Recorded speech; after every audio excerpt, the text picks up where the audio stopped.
Instant Replay Sports Cards is happy to help you take your collection to the next level. They carry all the new hobby boxes, signed memorabilia, and supplies. New and vintage cards in Pokemon. They sell and trade cards and are always looking to buy. They're an authorized source for Topps, Panini, Upper Deck, and Leaf cards.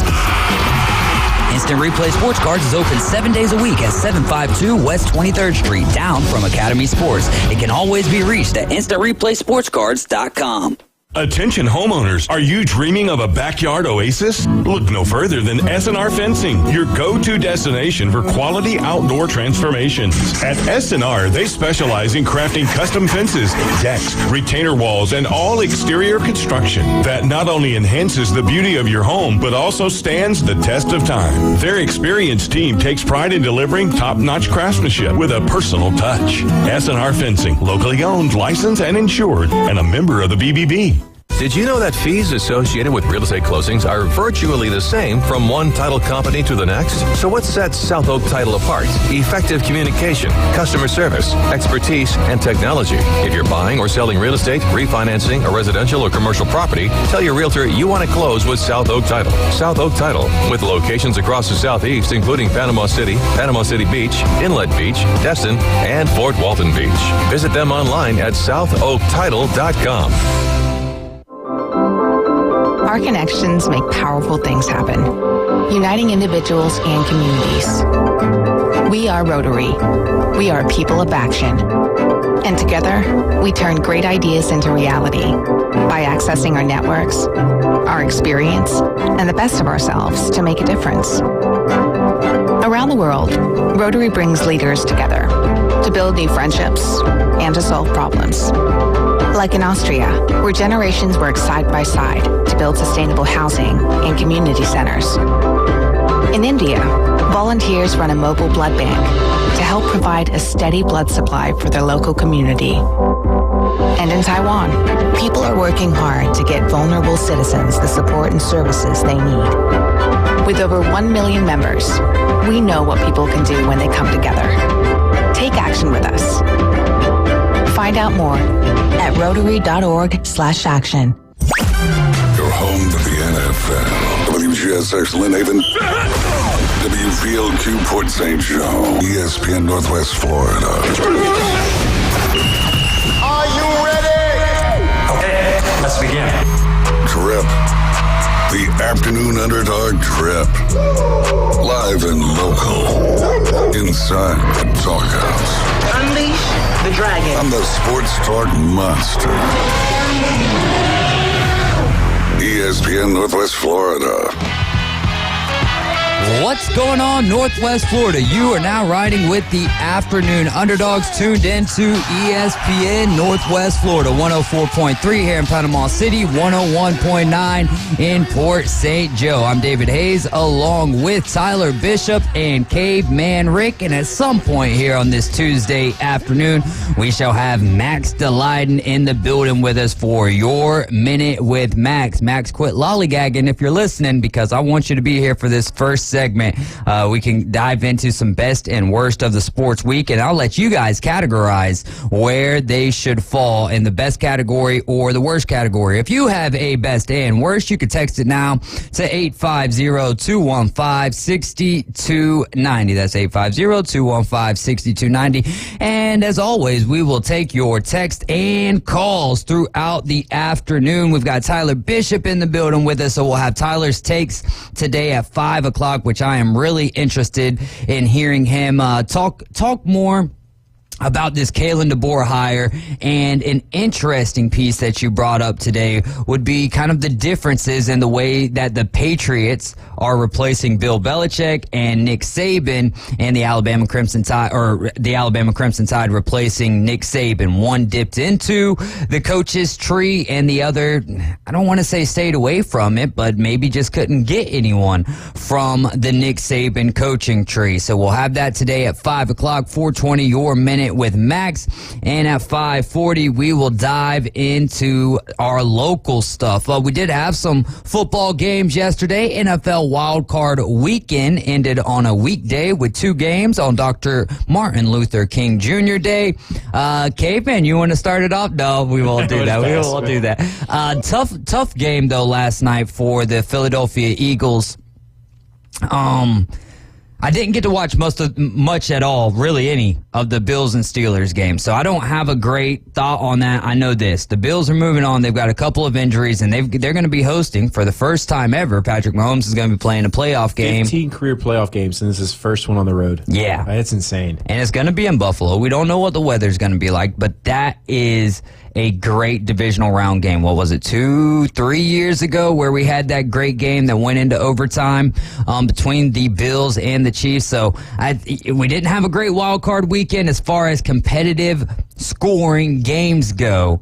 Hopefully that changes. We got the Ravens and the Texans as well to kick off the divisional weekend. But last night, Eagles-Buccaneers, going into halftime, you got Jalen Hurts hooking up with Devontae Smith on a beautiful pass, and it looks like, all right, maybe the Eagles can flip that switch, and it never happened. Big kudos. A lot of credit has to go to that defensive front for the Tampa Bay Buccaneers. Vita Vea on that 2-point conversion, stopping the brotherly shove. Vita Vea just being able to get a little bit lower than Jason Kelce there. And you have to give a lot of credit to Baker Mayfield hitting his receivers, even after the drops by K-Dot and all of that good stuff. A very underrated year, underappreciated year to some extent by Baker Mayfield. And for the Philadelphia Eagles, now the question is what's next? Because you did have people in that moment, in my opinion, overreacting, saying that loss was worse. The Eagles' loss was worse than the Cowboys was.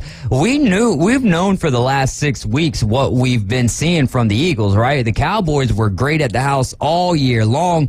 Yes, the Packers were getting hot at the end of the season, but no one saw that coming. Whereas even though I picked the Eagles, it's not like I was like, the Bucs have no shot in this game. No, I never thought that one time. Now, did I think that game was going that way that it did last night? Absolutely not. But those are some of my takeaways from the game. Tyler, what'd you see?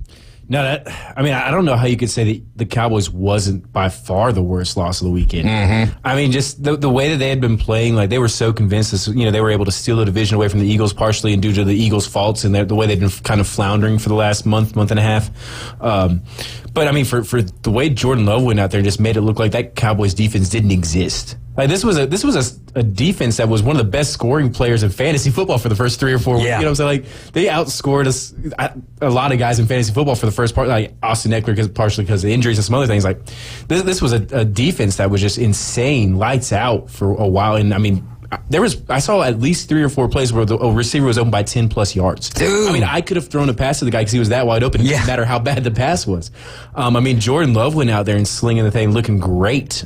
Mm-hmm. Which has just got to be scary, and I'm sure Max hates it so much right now. If you're listening to Max, I'm sorry for you, man. You got a new daddy, I guess. You got a new daddy, but, Jordan Love. I mean, like I said, like you said, we had seen this come from Philadelphia. They'd been slowly deteriorating over the course of the season. Why? I can't say. I don't watch enough Philadelphia to know for sure. Maybe Rick will give his opinion at some point if he's over it yet. But I mean, it's kind of to your point about Baker Mayfield's underappreciated. He's like, I think Baker Mayfield, because I'm not going to say struggled, but he hasn't quite lived up to the hype being the number 1 overall guy. People kind of forget about him and just leave him off to the side while Jordan Love's a little bit more unknown. So they're like, oh, yeah, I'm looking forward to this Jordan Love guy, even though they're probably pretty similar in age. Obviously, Baker more starts, but like Baker is playing well. And I mean, if you're Tampa now, obviously you've kind of played your way out of a spot of drafting a quarterback. What does your quarterback future look like with Baker Mayfield? Is he a guy you legitimately want to try to start building the future of your franchise? I mean, maybe not future, but the next 5, 6, 8 years. I mean, with quarterback longevity right now, he could easily play another 6, 8, 10 years probably. But is that a guy you want to, or is he kind of a Geno Smith where they sign him for a 3-year deal and see how it goes? I don't know. It's going to be interesting to see how they play that going forward. It will be interesting to see how they move forward with or without Baker Mayfield. I think obviously you got to give him an extension based on the year that he had. It's funny how it's worked out because everywhere else that Baker's went went, be it Cleveland, Carolina, LA. He was always and LA was kind of a Band-Aid. Let's stop the bleeding here, and we'll try to get to the playoffs with you. But he's always been a magnetized image, right? Whereas he comes to Tampa Bay, he's in the shadows now of Tom Brady, and you really did not hear a lot. In past seasons, there's always something negative going around with Baker Mayfield, right? Like someone's got some negative story, whereas this year, you didn't hear much about him. He's not all over television with commercials and stuff, or at least to my knowledge.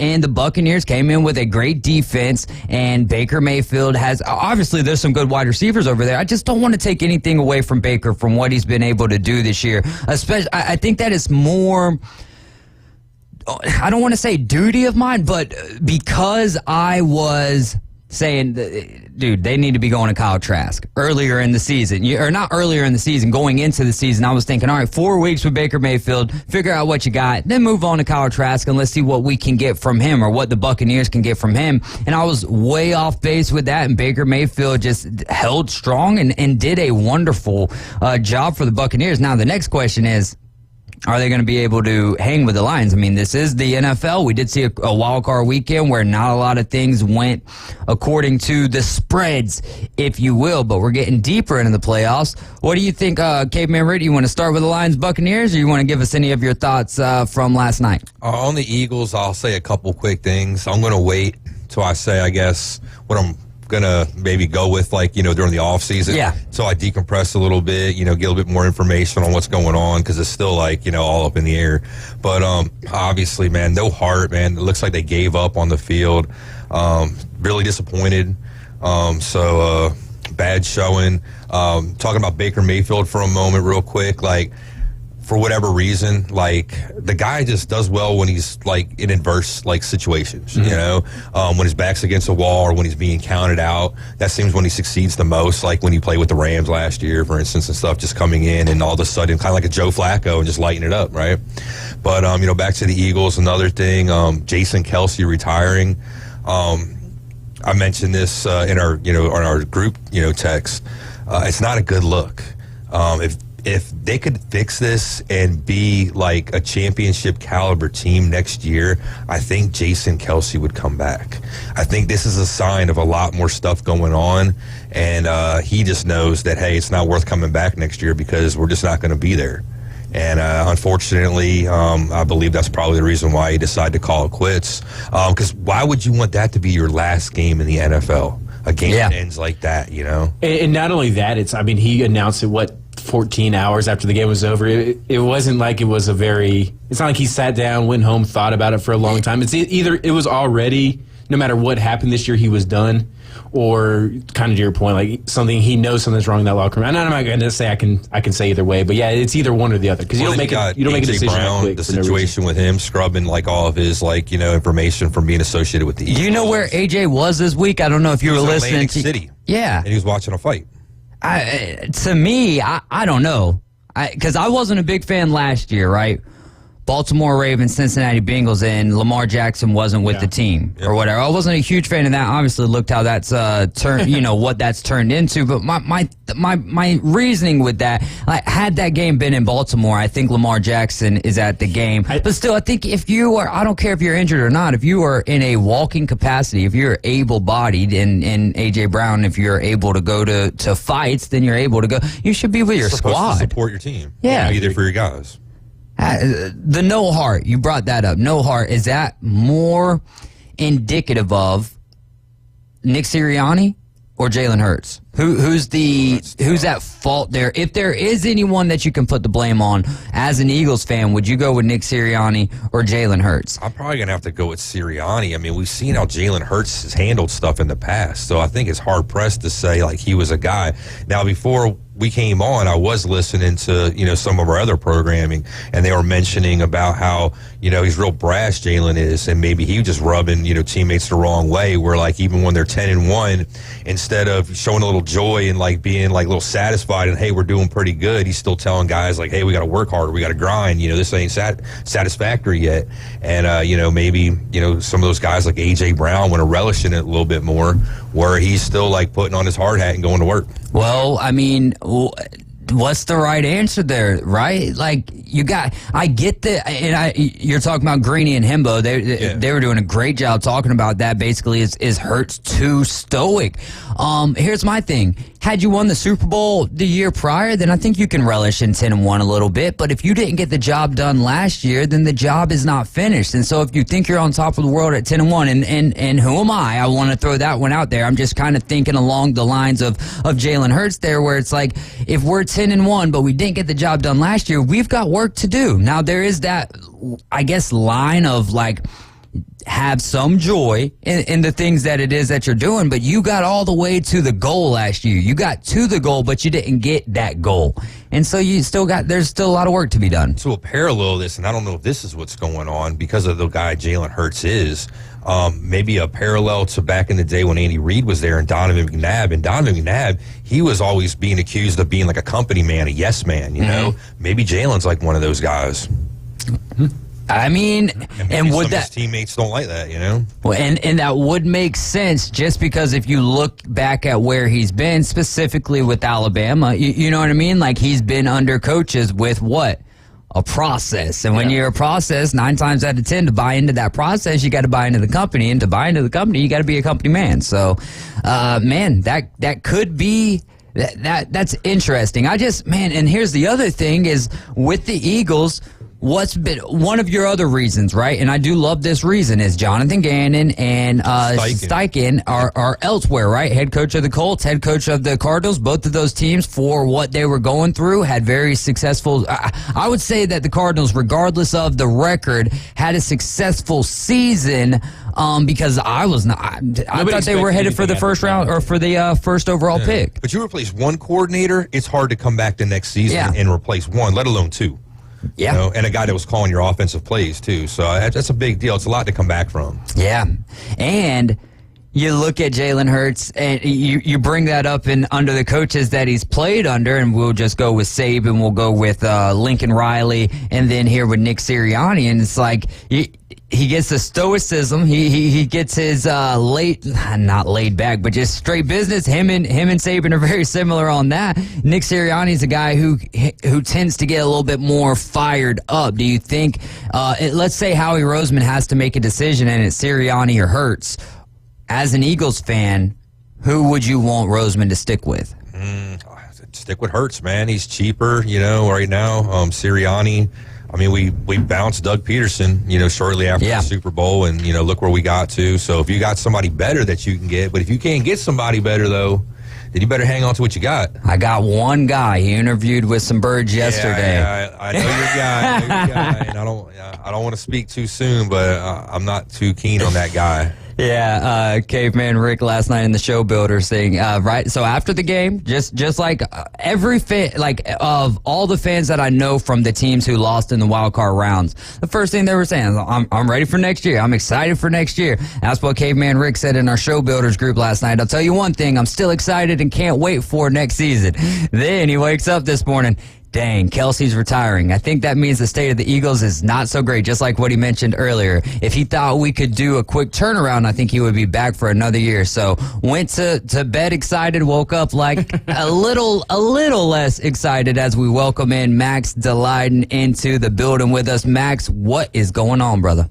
Great to be here, Dave. Great to be here. Great to have you. New Alabama merch to follow his boy. Yeah. There you go. Andy Bama, baby. Yeah, that IU-Bama Two merger. Guys now. How about that? Yeah. Are you excited? Yeah. I mean, was Kane Womack at Alabama or at Indiana as well? DC with that team, with that elite team. That is that good? Yeah. Yes. Yeah. He's bringing in Michael Penix as a graduate assistant also. So. We'll be talking highly of Kane Womack. Put that on cold takes, whatever. He is a dog. From what I've read, from the things that I've read, I know a lot of Alabama fans are excited about it, and that's what has me treading lightly. You know what I mean? But yeah, did some time over there at South Alabama, head coach over there at South Alabama. They rose to a lot. Yeah, exactly. So I think that's great. We'll talk a little bit more about that here in your Minute with Max. Yeah. What else you got? And that one makes sense. I saw you guys just got the Buffalo head coach too, and he's going to be your guys' defensive backs coach. Deion Sanders? No. Oh, the Buffalo Bills. Oh, No, not the Bills either. No, Buffalo and the Mac. oh. Well, I think the Buffalo Bulls, I think. Buffalo Yeah, the Bulls. Bulls. Yes, And the Bulls Bulls at and the the collegiate Bills. level. Yeah, not to be confused. Yeah, but, I mean, yeah, because I thought you were trying to make a joke about No. Deion Head saying- coach I was saying, you go head coach to DC, and he's going head coach to defensive backs coach. So, Yeah. I mean, that's cool, I guess. Yeah. Less stress. Yeah, there you go, and have some connections with those G5 teams as well. And you can, you know what guys you're looking for when they do end up hitting the portal. Because I know Florida State right now is treating Alabama like South Carolina from last year, and just about cleaning up the leftovers over there. So Isaiah Bond over there at Texas now too. That I'm gonna have to relearn Business the whole decision. entire roster. Stepping down like that Did you too see is that like post? like you're Especially from overqualified. Lambeau, yeah. Say that again, Caveman. When you're stepping down like that, it's kind of like you're overqualified for the position. So that's pretty good. Like going from like a a coordinator job just down to like coaching just one position. Yeah, good on Kalen DeBoer. Wright State Chris says if Jason Kelsey retires, then comes back to another team and it's not in the NFC East, will Philly still love him? I think that's absolute, right? Oh yeah, I mean the speech that he made during the Super Bowl parade, and he's going to be a first ballot Hall of Famer, I'm sure. Yeah, I mean how can you say anything to that guy? What if he went to Dallas? He's not going to go to Dallas. I'm just saying, what if? Was he on a 1 year? Like Yeah, he did a 1 year deal. Yeah, I don't believe so. I don't think he'll go to Dallas. I really don't think he'll do that. I think it would be cool for him to go to Kansas City. That's if there was any place that he would go, and then if he went there, I think nobody would have a The problem. media would be insufferable. It would be. It would be. There we go, though. Especially if Taylor Swift's still there, too. Luckily, Kansas City's got one of the best centers in the league. He's only like a 4-year pro, so And- they probably aren't looking for center help anytime I mean, the soon. fact he's only played for Philly too, man. Like, don't spoil it. You know what I'm saying? Yeah. I Keep it like the clean. Derrick Henry thing. Keep it clean. You basically can walk on water in Philly. You don't have to ever pay for a beer or a meal anywhere you go. The Taylor Swift thing, though, that's not even bothering me at all anymore. In fact, the more that it's not that it I think showed just the or anything. social media posts and like them showing her, like, I don't care what Taylor Swift's reaction is Can I to ask a Travis question? Kelce dropping a ball.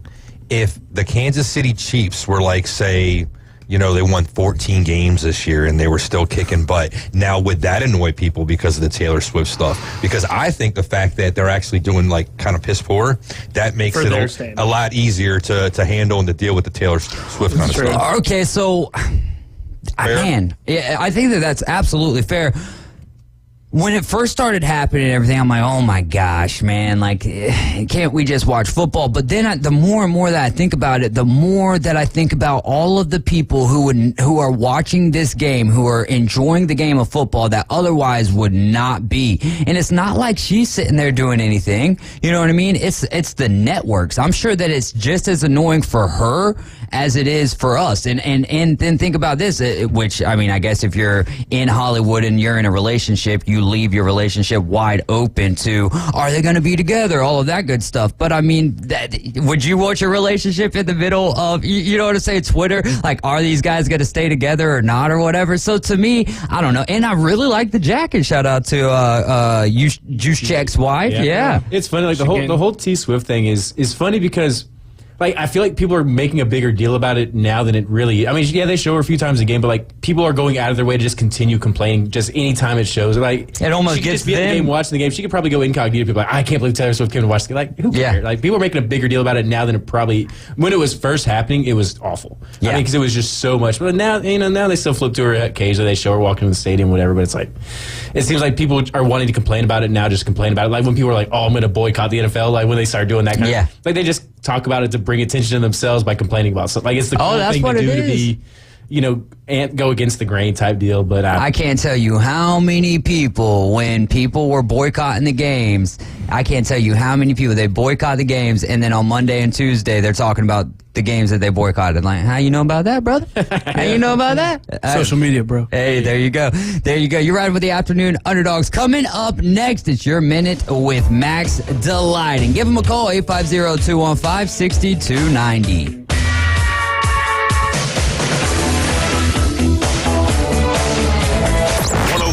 ESPN is above the rim. Dorsey, splash! Exciting college basketball is back.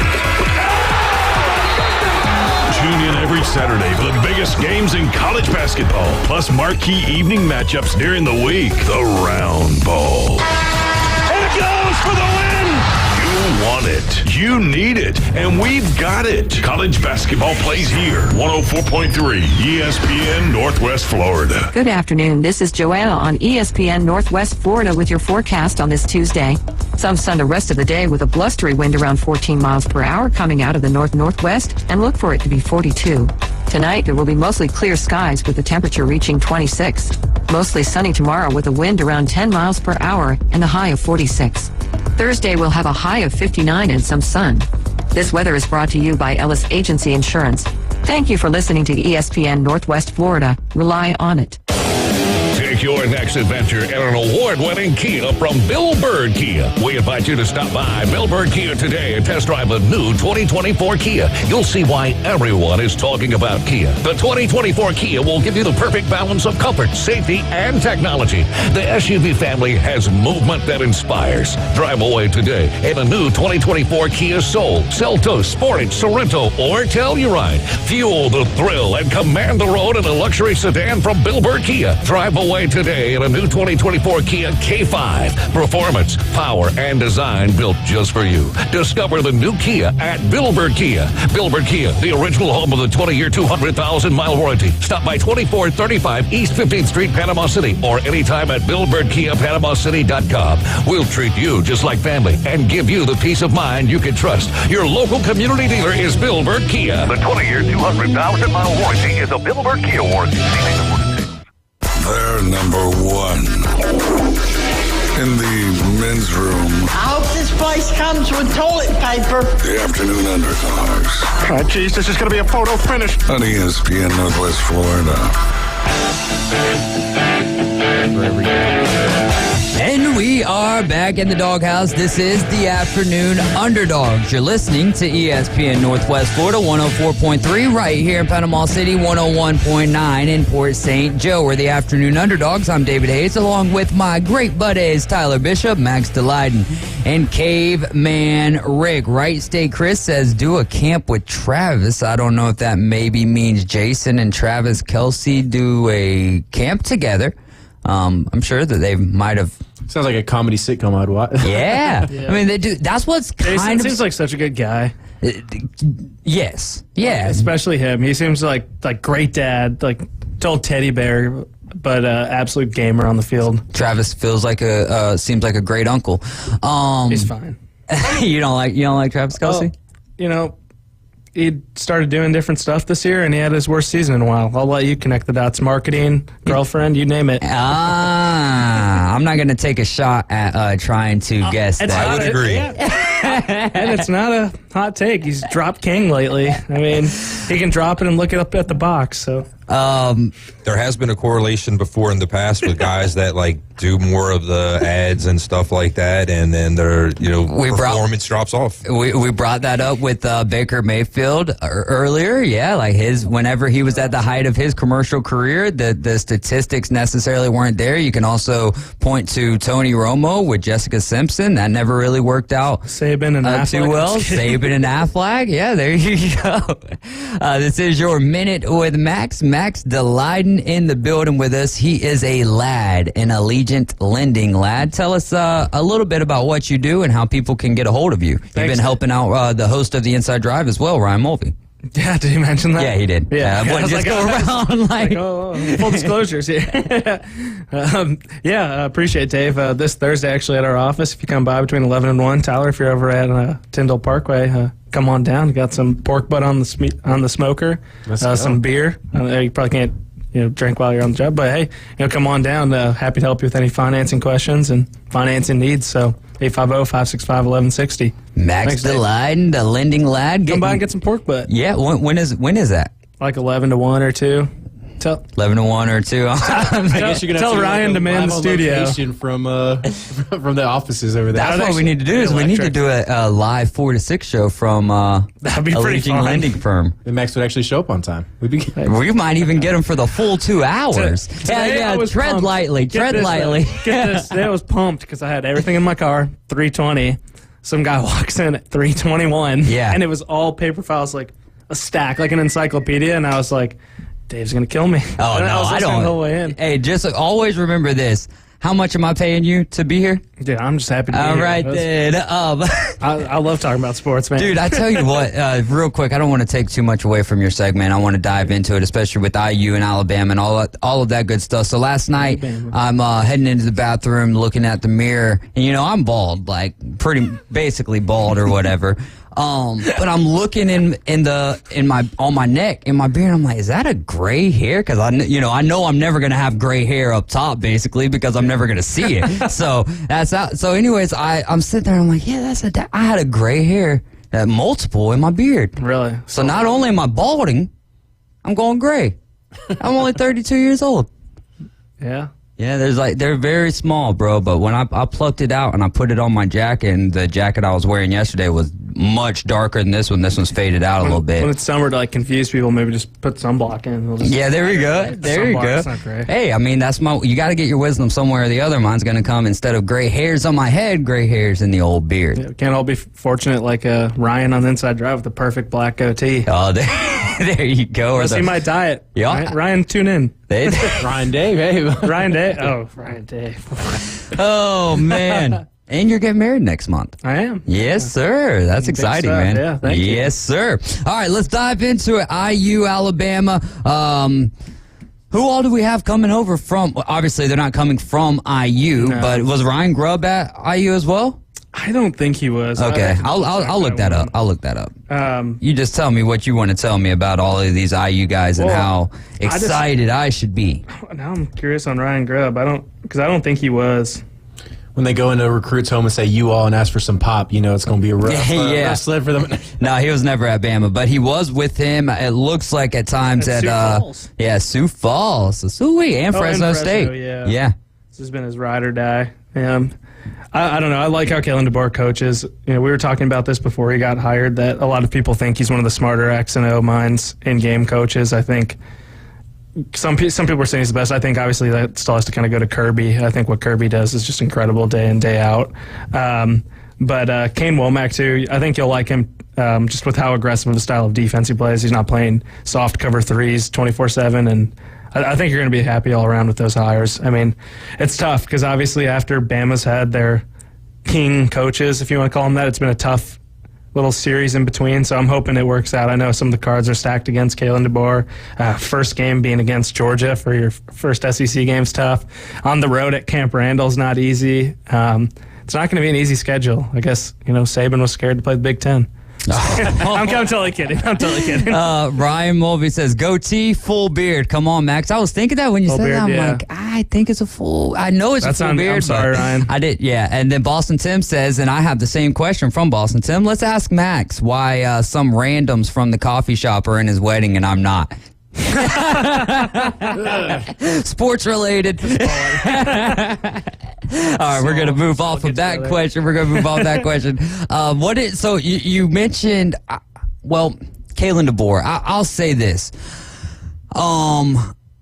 I'm cautiously optimistic about it all. At first, it was hard for me to be excited just because the reality of it. I know that we can sit here and be like, oh, it's Alabama fan, or oh, it's Alabama, like regardless, everything's going to be okay. But it's like, oh, I know that we've had this great run, but you can't tell me what my childhood was. Right. And it was bad Alabama football, hearing from my dad how great we used to be. And that's what it was like for the entirety of my life. So what I'm saying is Tyler smirk. But he knows what I'm talking about, though. Right. He hasn't experienced the other side of it yet. But eventually, I don't know when that day could come. Maybe 20 years from now when Kirby Smart's in his 60s. Right. And so obviously, no. I was obviously very happy for Kalen DeBoer to go there because you're not going to go undefeated. You're in, you're out at Washington, let alone make many national championships at Washington, probably. And recruiting is easy. Recruiting's easier at Bama. Yeah. So if you're getting 35th ranked classes over at Washington, even if you're not that great of a recruiter, you can get 25th ranked classes. Right. Then you get some good guys around you if you keep guys from the program that you believe in that are good at recruiting. Then you can. And they actually have a really pretty campus. I was like, how do you get guys to go to Washington? I was looking, and their campus is their quad is gorgeous, and their stadium's on the little bay there, the Sound, whatever they call it, on the West Coast. But do you guys, because you guys followed it closer than me, I'm sure, was Lanning he was the first offer, probably, right? Allegedly. Like, do you think that'll ever come out or no? No. We'll never. I mean, unless the AD comes out in 10 years and writes a book. Do you think DeBoer was the second option or no? It's interesting because, so much of, like, even Vegas lines and all that stuff is just fueled by public opinion. And, I mean, the truth is how many people knew Saban was retiring before he did. Right. Allegedly, he made it the decision that weekend before. He was still interviewing guys that day and then, decided to go ahead and retire. So the timeline, it may have been Nick Saban had decided to retire, but then, like, it was fighting him. He was going to be bored. Blah, blah, blah. It doesn't really matter that much. Yeah, he's 72. Enjoy your life. Yeah, the truth is, like, nobody really knows. And, I mean, because the thing is, okay, well, Lanning's the number one guy. Everybody just assumed that for when did that come from the Alabama AD? We don't know. They assumed it probably because of his ties to Alabama and Georgia and his style and the success Oregon has had. Okay, it kind of makes him a natural fit to be a hot commodity to replace Saban. And then obviously Sark's ties to Bama, obviously Lane's ties to Bama.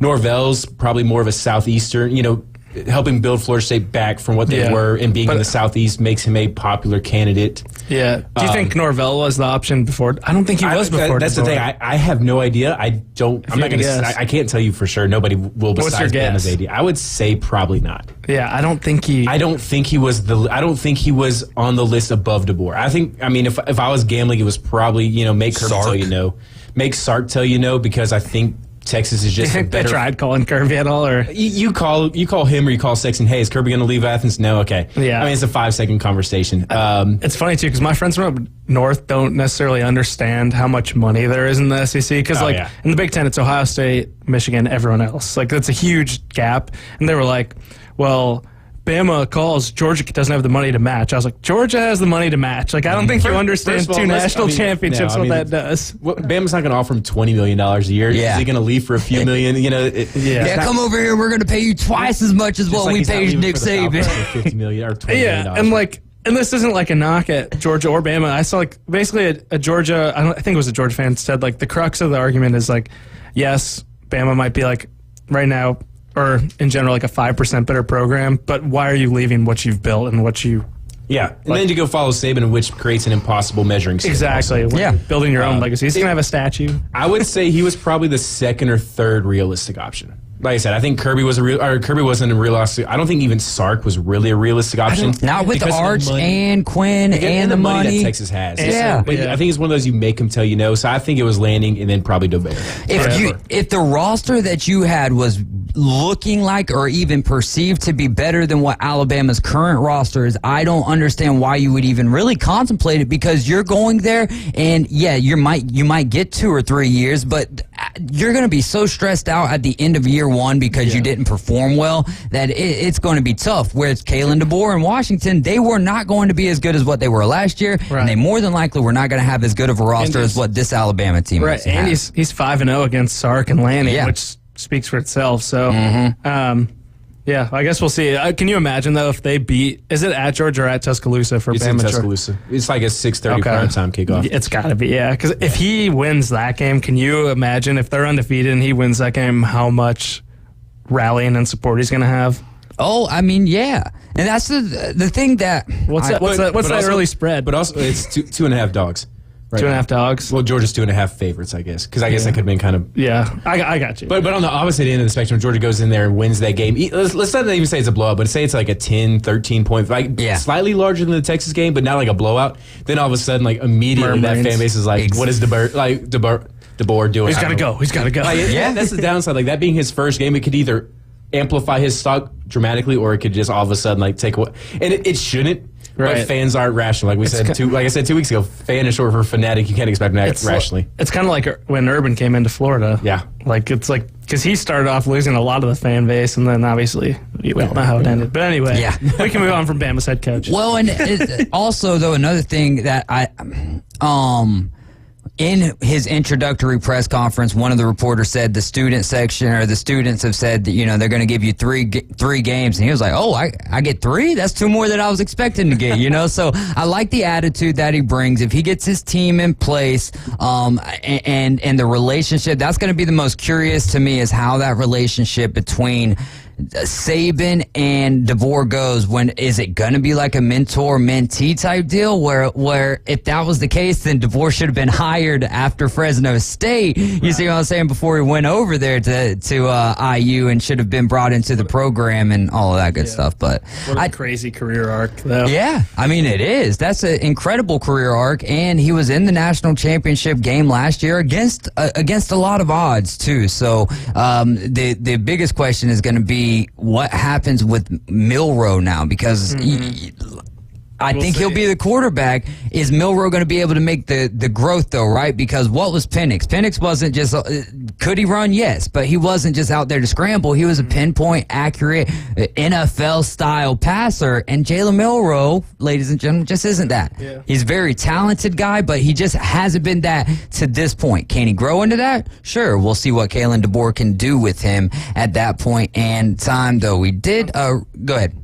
I was going to say, if you want to go on to the NFL playoffs, since we don't have to talk about Bama more if you don't want to. My only thing on the 2019 QB room was that I feel like they're all trending pretty far down. Yeah, well, year by year by year. I like to call it a sober high take, where I was just showering, and it's like something that you think about and you're like, why did I think about this? Yeah, okay, I got you. And I just kind of wanted to share it with everyone because I was like, I think I'm onto something. But if you're coaching Tua Tagovailoa, is his only chance to like win a Super Bowl to play in like the NFC West and not in Seattle? Because like that would be his only cold spot he'd have to play in divisionals. Because like when he plays in the cold, he is like a totally different person. I mean, being in Hawaii, Bama, he's like got no experience with that. And going to Buffalo, and if New England gets good again, like he's never going to be able to make it out the gauntlet. And the whole East, like he's got to be a 1 seed in the West. Yeah. That's a good, I think, I was going to say the AFC West, but even then they've got Denver, they've got Kansas City over there. That's a good point. The Dolphins, I don't know the Tua numbers on this, but the Dolphins are 0-11 in games with temperatures under 40 degrees. He needs to get that Purdy treatment, just get in the little system and but make where's safe throws. NFC Purdy? South. Yeah, NFC South? Yeah. Dome teams and down in the South, or AFC South as well. Titans, but that's about, that's only halfway up the East Coast. And really, you're only getting like one or maybe two cold games. I was there with Carolina. I was there week 17, 2019. It was pretty chilly. It was pretty chilly up there that day, but that's a good point, though. But I think the Dolphins are good. Yeah, like what? I mean, they have to be a 1 seed for him to host it, yeah. Well, they also for him to be playing warm weather in the playoffs. Here's the thing. I mean, Kansas City Chiefs are a different animal when they get into the playoffs, and then the other thing is that defense was a shell of themselves, and Tyreek Hill wasn't as healthy as what he could have been, So those are all excuses, right? The Chiefs were the better team, and it's going to be interesting to see what the career arc for Tua looks like. And you're right, though, that 2019 quarterback room doesn't look as good this year as it did last year. We'll see what next year holds for him, which Bryce Young wasn't a part of the 2019 quarterback room, but hopefully he can grow a little bit. I saw a funny tweet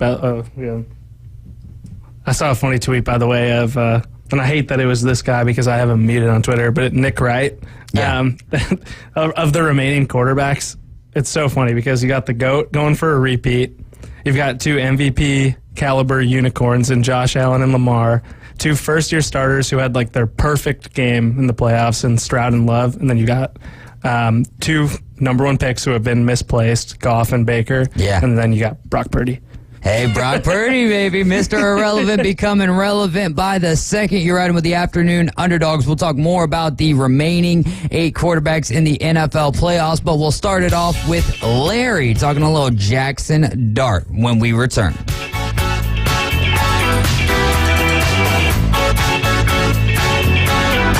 ESPN Northwest Florida. It's the Coach James Hale Show.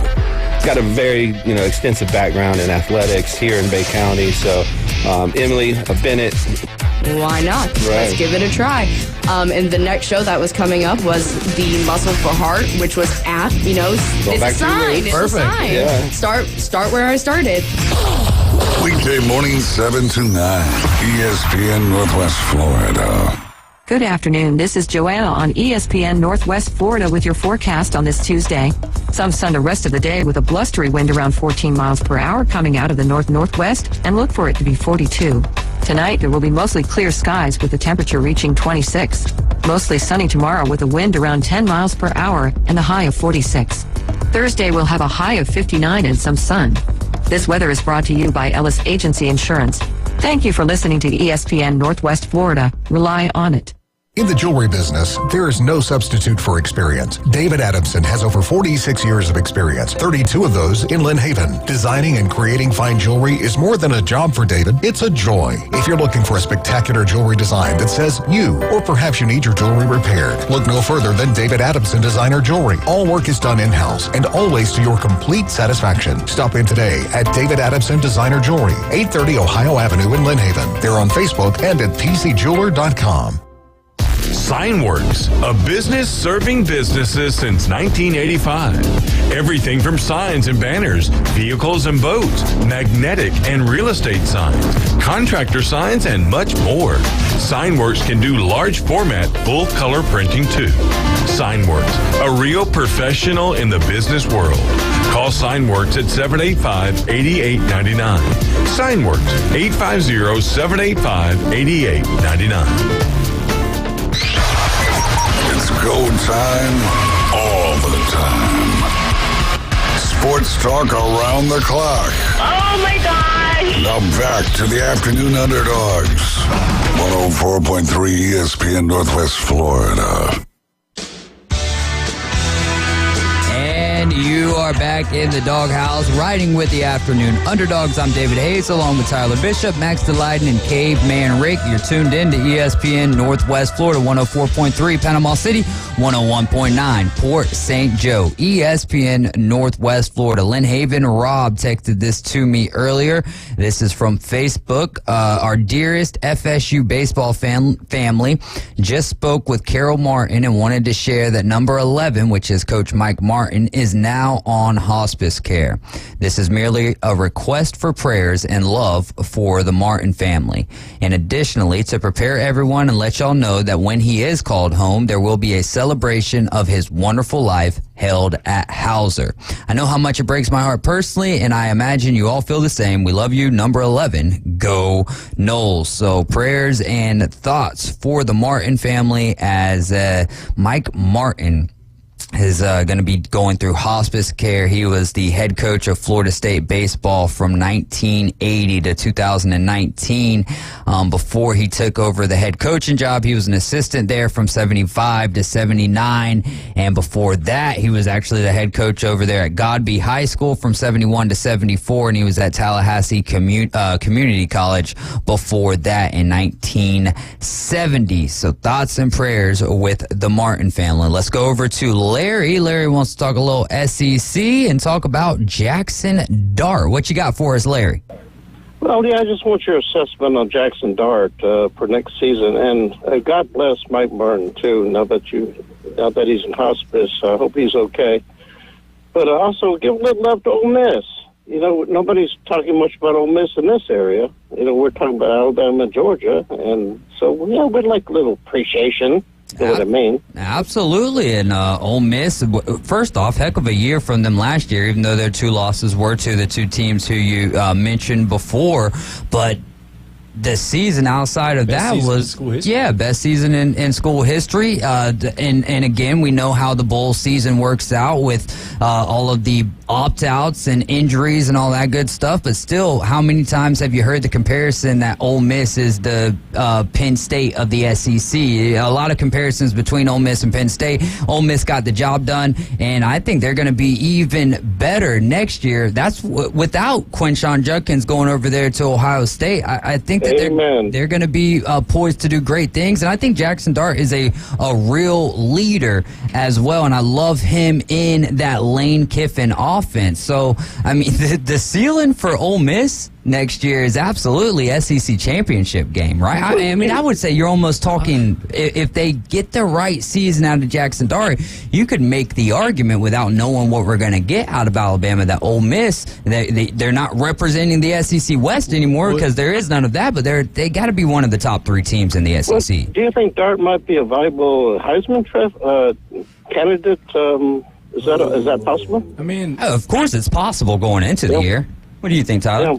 No, I mean, I think it's definitely just because Lane is a guy who garners enough attention nationally, just because his persona and his ties to Saban, and just the way he is on, like his outlook, his social media presence. His Twitter is a great follow.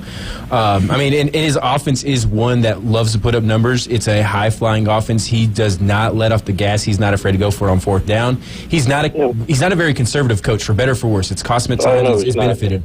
But if you're looking at Ole Miss's schedule right now, their 3 hardest games are Georgia at home, which obviously Georgia's going to be a very good team next year.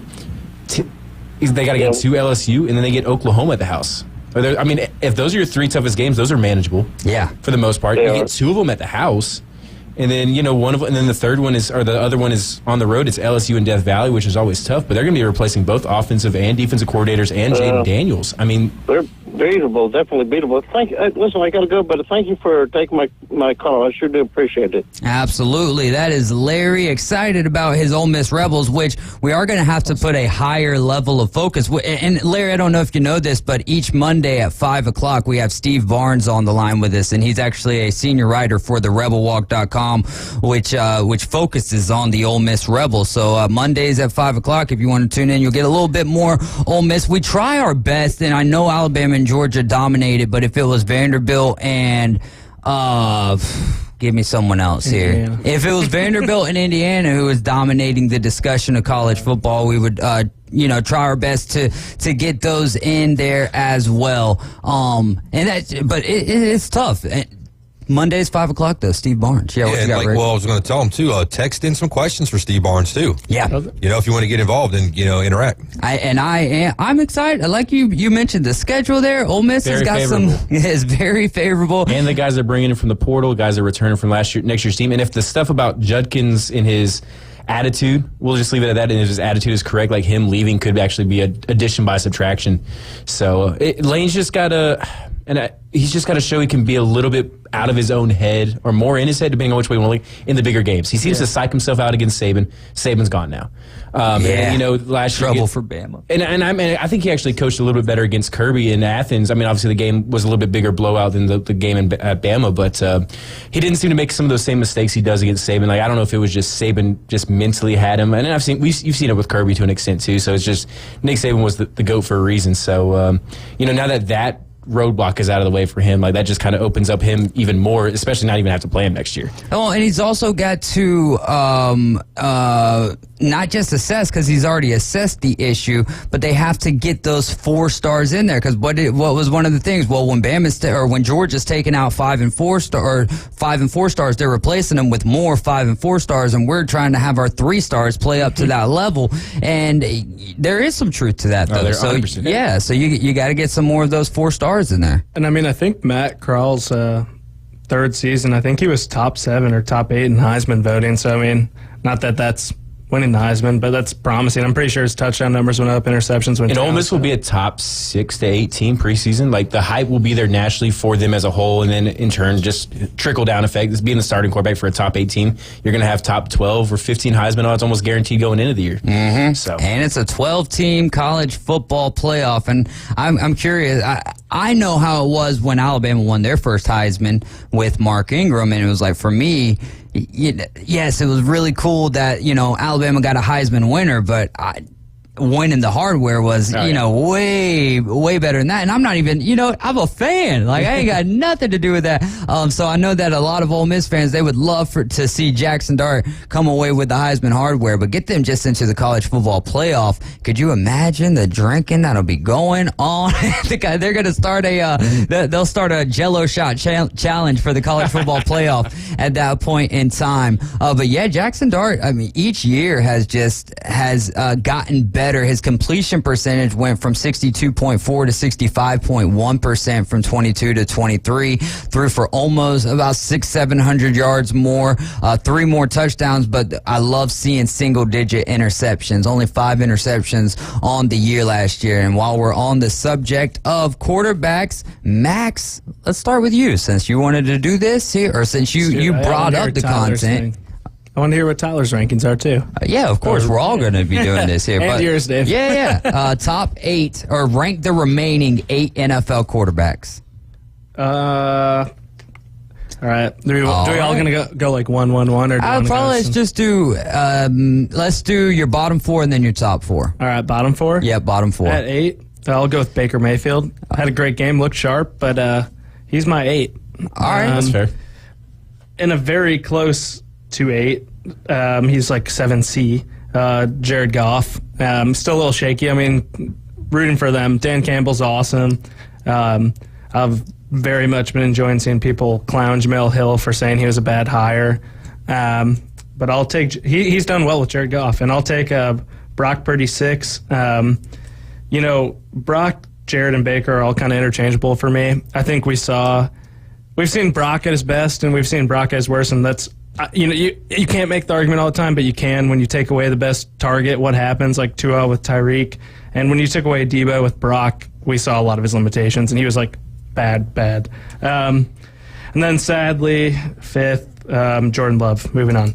All right, I'll start. I'll put in my 8th because they have a better running game. I'll go with Jared Goff being last because the Lions' run game is much more potent than what the Buccaneers is. So then I'll have Baker right there at 7. I'll go Jordan Love 6, and then I'll go C.J. Stroud 5th, just because of the experience on Brock Purdy. When it's all said and done, I don't know. I might like C.J. Stroud maybe at the top of this list, but we gotta, as it stands right now in the playoffs, I'm going Jared Goff, Baker, Love, Stroud, and then we'll get to the top 4. What you got, Tyler? So my worst one, I'm putting Purdy in there right now. Nice.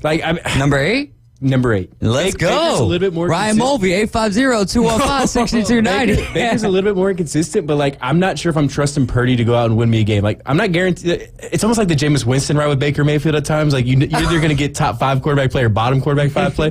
But with Purdy, I would not be convinced. Kind of Max's point a second ago. If I needed him to make a play without his best player, that he would do it. Yeah. I think Baker would have occasionally. I'm not saying he'd be, but. If you put Brock in New England, is he just Mac Jones? And that's the thing. The rest of the team around him is so good. His coaching staff and scheme is so good. Right. It's hard to give a true evaluation on him, in my opinion. And not that I claim to be a legit quarterback scout or guru by any means, but I'm putting him as my bottom right now. All right. It's not by much. Him and Baker, if you swapped him, I actually had him initially flipped, and then I decided to change my mind to be a little bit more hot takey today. So I got Birdie 7. I've got Love 6th. I love what I saw from him in Dallas, but it's still new. Can he maintain that success? And that's the difference between him and Goff. We've seen Goff lead a team to a Super Bowl. We know he can do it. It was an ugly slugfest, 13-3. And he was able to lean on Todd Gurley a lot in that game, or in that run, but he still did it. Mm-hmm. So give me Goff at 6, Love at 5, 6, 7, 8. Goff, Love, Baker, Purdy. All right, Caveman. All right, I'm with Tyler, man. Purdy, number 8, man. He's at the bottom of the list for me. Number 7, I got Baker Mayfield. 6, I got Jordan Love. 5, I go C.J. Stroud. 4, Jared Goff. 3, Josh Allen. 2, Mahomes. 1, Lamar Jackson. We're talking right now, man. We're talking right now, 100%. Mahomes, dude, now, man. He's not showing it right now, but Lamar, dude, he's lighting it up. He's on fire right now. All right. So Lamar. Now I like that. We'll go back over to Max, and we'll get Max's top 4 here. Man, the myth, the legend at 4, Stroud. He's been so clinical and so impressive as a rookie quarterback. I kind of flip-flopped and I flipped back on it. So 3rd, I'm going to go with Josh Allen. And the kicker for me is he just makes a few too many errant plays. I call him turnover boy. Turnover boy versus Mahomes. Tune in. 2, Lamar. Should be the MVP. Kind of just by default. No one's really earned the MVP in my eyes this year.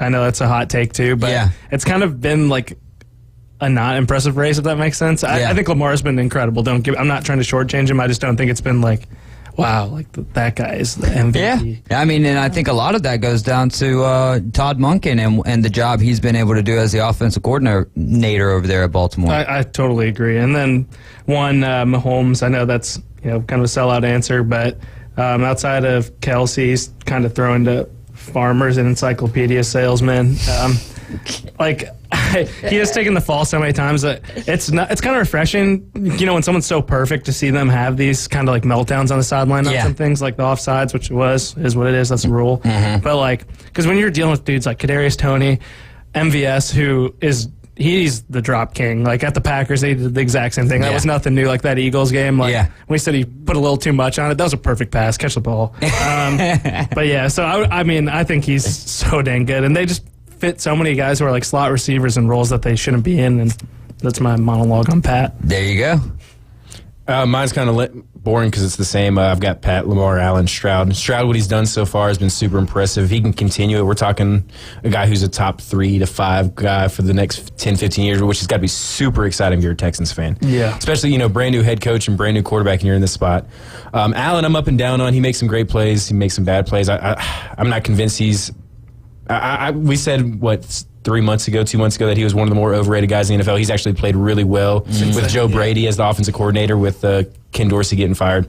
Lamar, I've been hard on Lamar at times too, missing time the last couple playoff runs, and here he is having a great year, MVP caliber. It's kind of funny. It almost reminds, like Max's point, almost kind of reminds me of the Mark Ingram Heisman year, where nobody really thought anybody had truly separated themselves. It's kind of more like a winner by default type thing. It's kind of funny that you were talking about that just earlier. And then Patrick Mahomes, I mean, the guy is just incredible. I know he's had a rough year. The receiver's been rough, but he's still the best quarterback in the game. And anytime you have that on your side, you've always got an advantage. Exactly. And that's, I do like y'all having Purdy up there at 8 because it really hasn't been able to prove any. I don't know. That's where I disagree though, because it's I don't know. He did prove it, man. And put him on another team without all those weapons. What do you got? In my opinion, he makes his team the worst. If you were to swap these 8, if you were to take him and swap him with any of the 8, I think he would not improve. But the only reason why we're saying that is because he's got guys around him, though. Maybe that's not fair to him to an extent, but that also makes it harder to judge him, though. Well, no, and I'm saying that I like you guys having him at 8, though. I'm saying I can agree with that. I'm going to have him at 4, but I'm cool with y'all having him at 8. And there's audio, there's cameras. Yeah. Dave has a gun to his head from Ryan from the inside drive. Dave, basically, don't get. I totally. It is Ryan, Tuesday. Gun to my head. Ryan makes really compelling points. I totally understand his Purdy thing. It's not like I'm saying he's wrong or anything. No. It's like when you are the producer for the Inside Drive, it's like you're watching MSNBC and voting Democrat. Like you just get that propaganda. All right, so Purdy, Allen, Lamar, and Patrick Mahomes for me. I really like Lamar Jackson and Monken just not having him to do everything. He doesn't have to do it all, and I think that's why the numbers have dropped a little bit, but he's still been consistently good. And then Patrick Mahomes, now, the fact that Rashee Rice had 8 catches for 130 yards should scare the rest of the AFC. He's a dog. Hey, well, you're riding with the Afternoon Underdogs. Max Delighten is delighted to be leaving us, but we'll see him next Tuesday. Yeah. Don't freeze out there. 408, Yeah, do not freeze out there. Quick timeout. We're going to be right back with hour number 2, kicking it off with Tyler's Takes.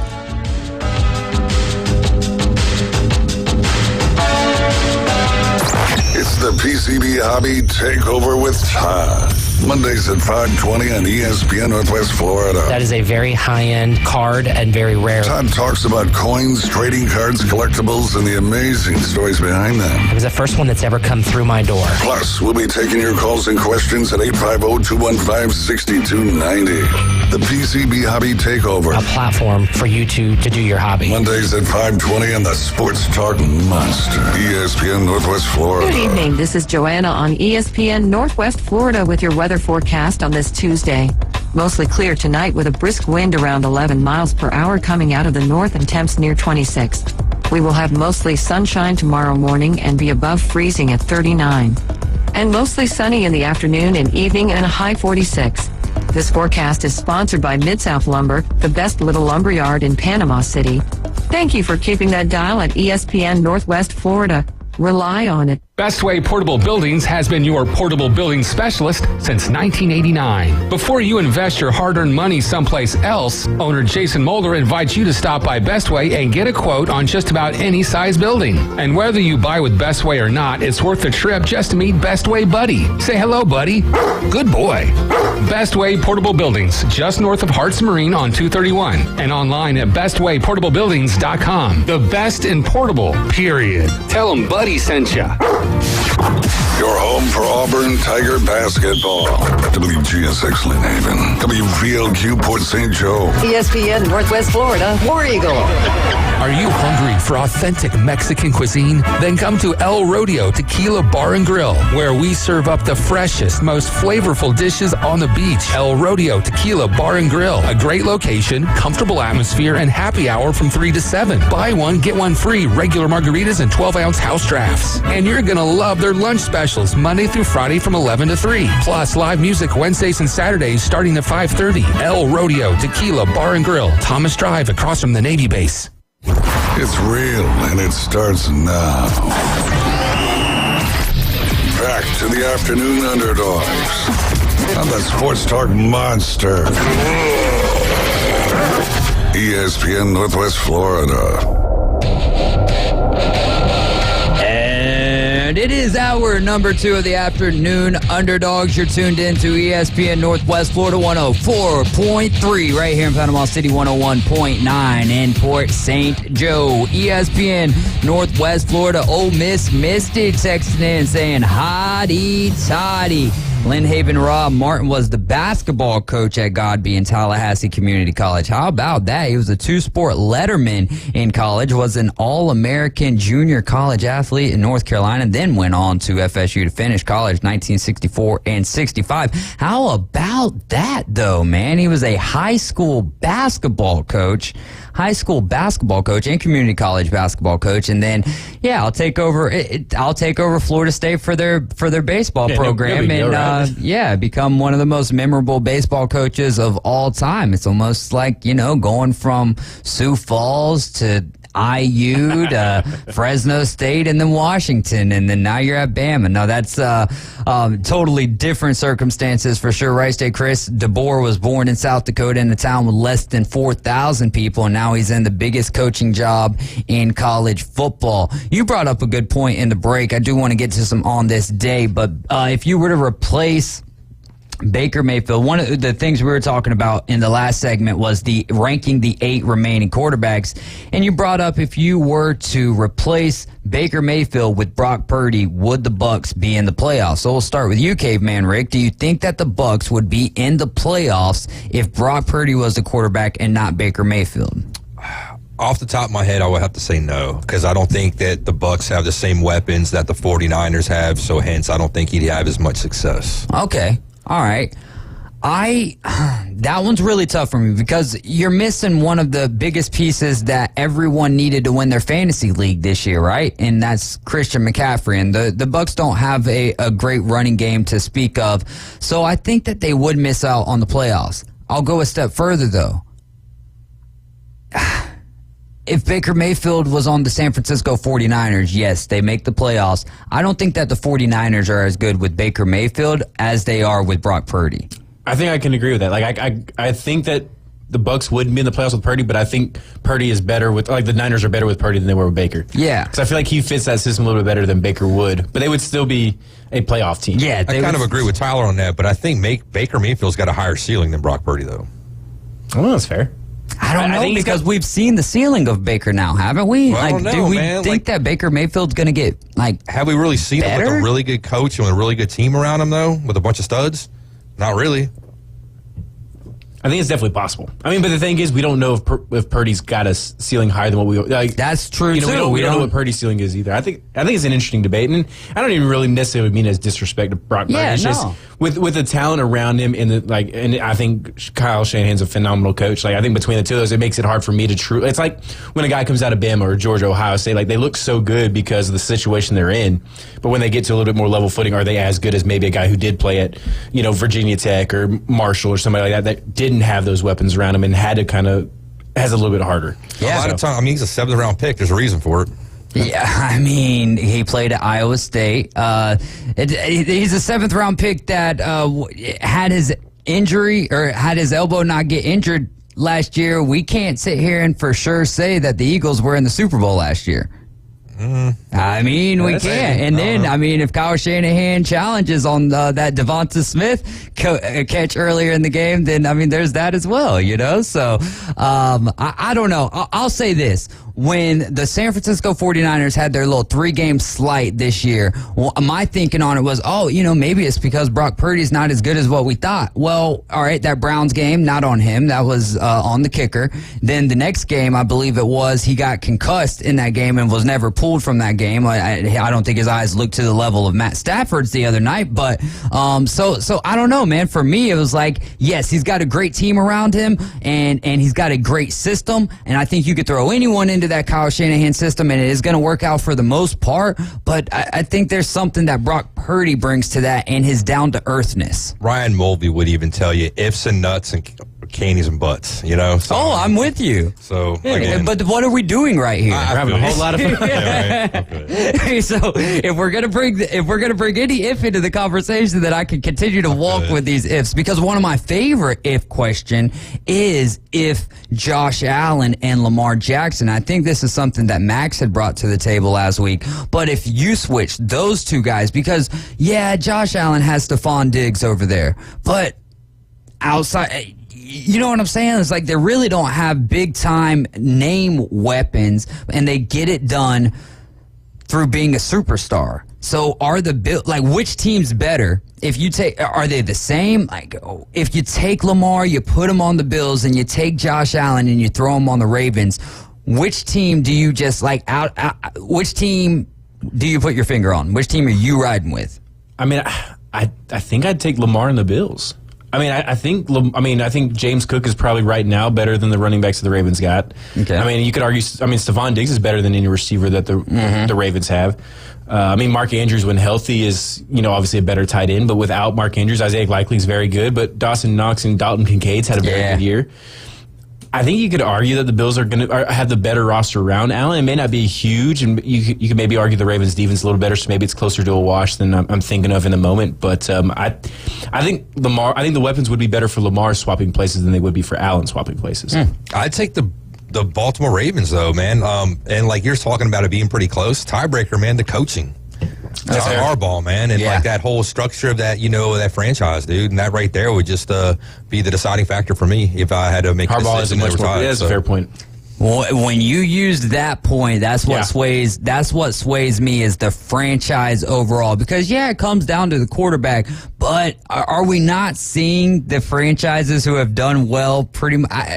I was looking more on the field success, but if you're including coaching staff, then I'd probably go with the Ravens at that point. Yeah, because roster-wise, I think I'm leaning towards Bills. Like your argument, your debate, the side of your debate had me leaning Bills, but then when you say, when Harbaugh comes into the mix, now also I really love what Joe Brady has been able to do, taking over for Ken Dorsey. You've already referenced that once today, and I love that because it just didn't work out with the Carolina Panthers, but looked how well it worked out in LSU with Joe Burrow in the game. What you got, Rick? I was going to say, also on the Baltimore Ravens, if you had Josh Allen, he runs a lot. Maybe you don't have as much injury problems with your running backs. Yeah, but Lamar Jackson runs a lot. I know, but he's not built like him. It's a different type of a run. Just saying, It's like comparing Vic to Cam Newton at that point. They're runners, but they're different runners. No, absolutely. Great points there. Man, I'll stick with the franchise I'll stick with the franchise. I would believe in John Harbaugh more, but I think that the Buffalo Bills with Lamar Jackson would be more exciting than what they are now, right? Because it's not that they're not exciting, but some of the more exciting points of the game is when Josh Allen is doing a 360 and throwing the ball up in the air to the other team.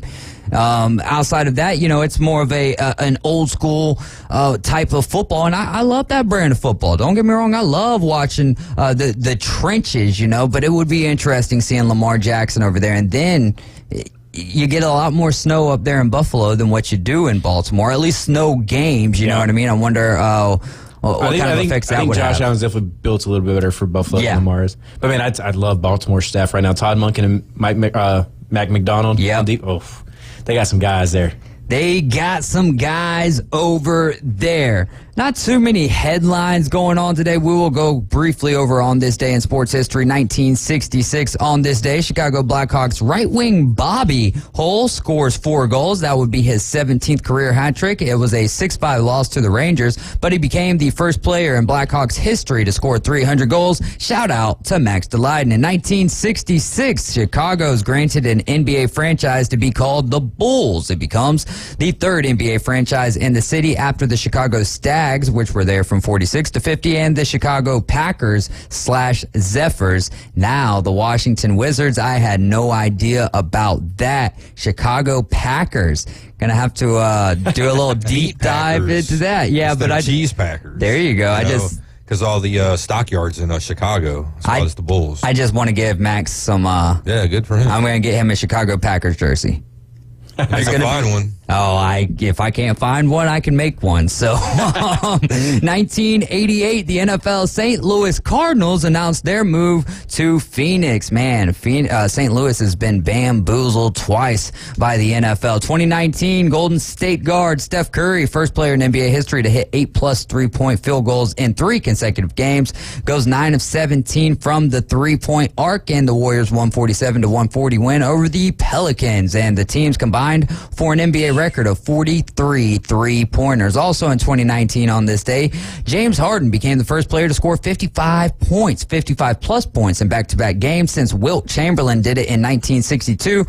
Harden scored 58 in a 145-142 overtime loss to Brooklyn, 18 straight games with 30-plus points. And then in 2020, former Sacramento State softball player Alyssa Knockin becomes the first woman to hold a coaching position on a Major League Baseball staff when she was named an assistant by the San Francisco Giants.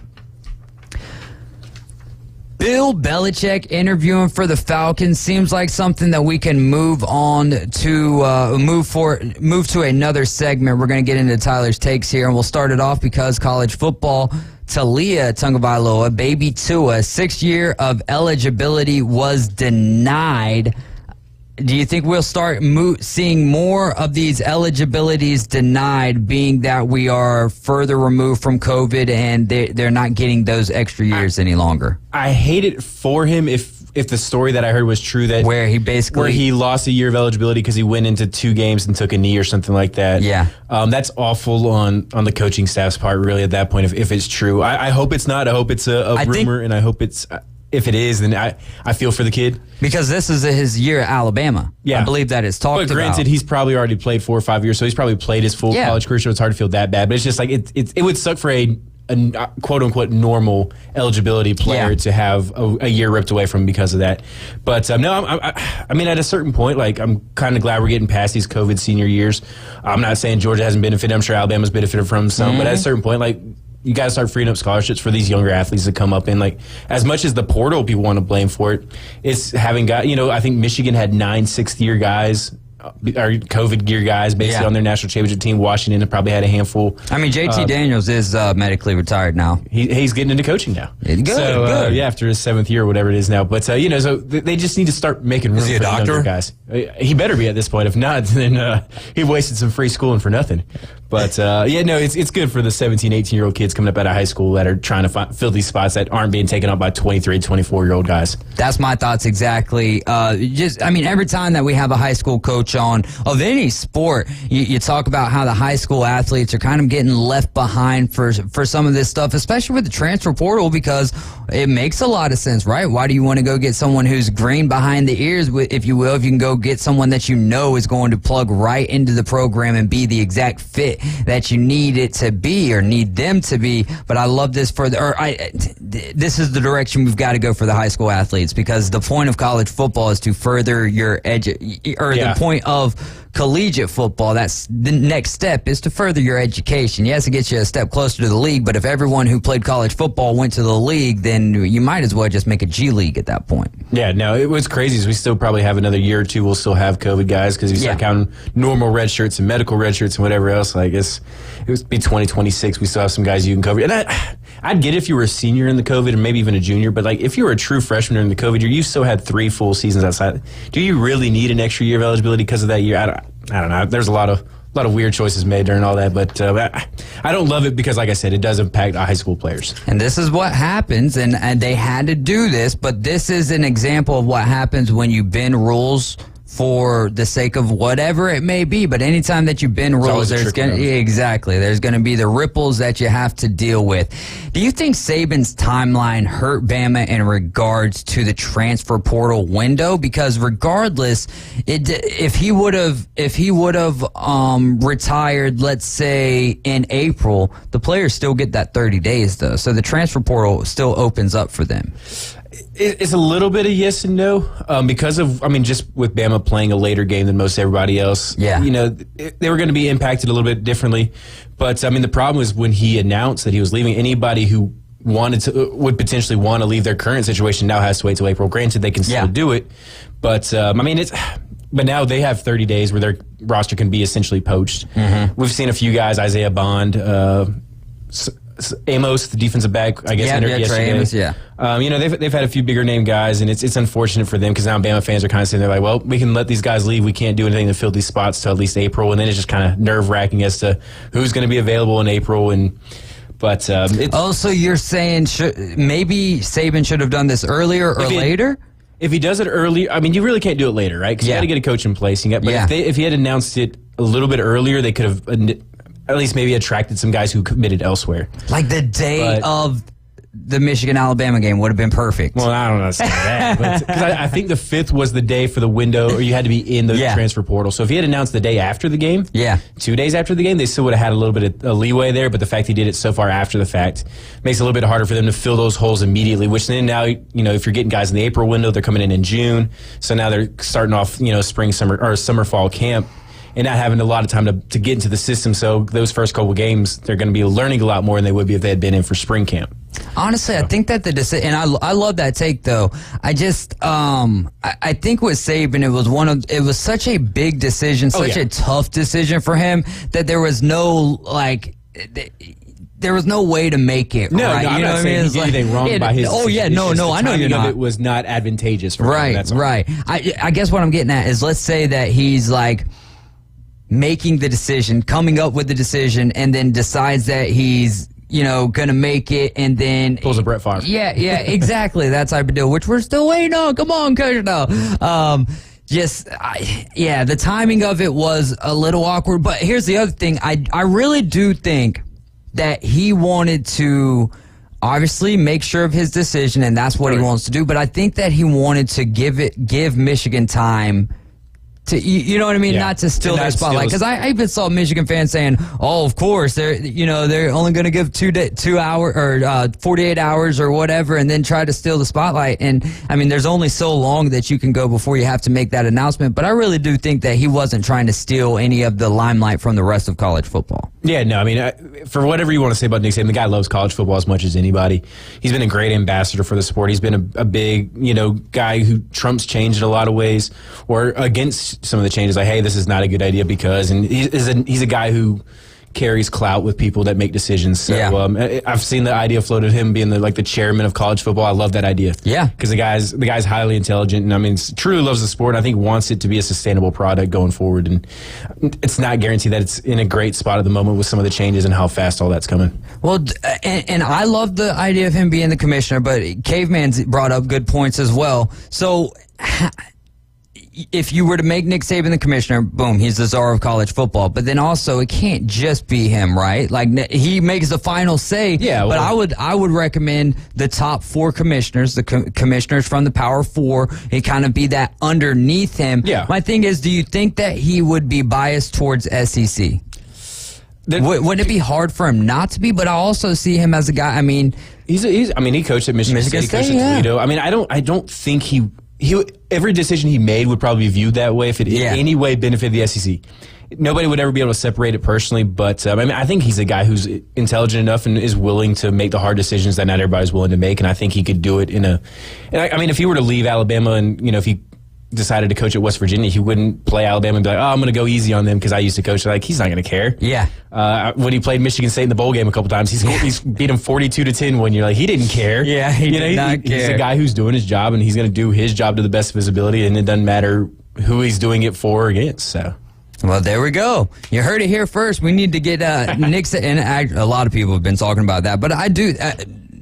College football needs a commissioner. Now, even if it's not Nick Saban, we've got to figure out a way to make this happen so that we don't continue to get these Florida State situations. And I don't just mean them being left out of the playoff. I mean, they get left out of the playoff, then they bark at the committee, then the committee barks back at them, not necessarily them, but the NCAA barks back at Florida State and says, oh, you guys want to open your mouth? Well, we will make you the example for the first NIL probations and whatnot. So I don't know, man. It's wild how all of that played out. Do you really think that was like a retaliation, or do you think it's just coincidence?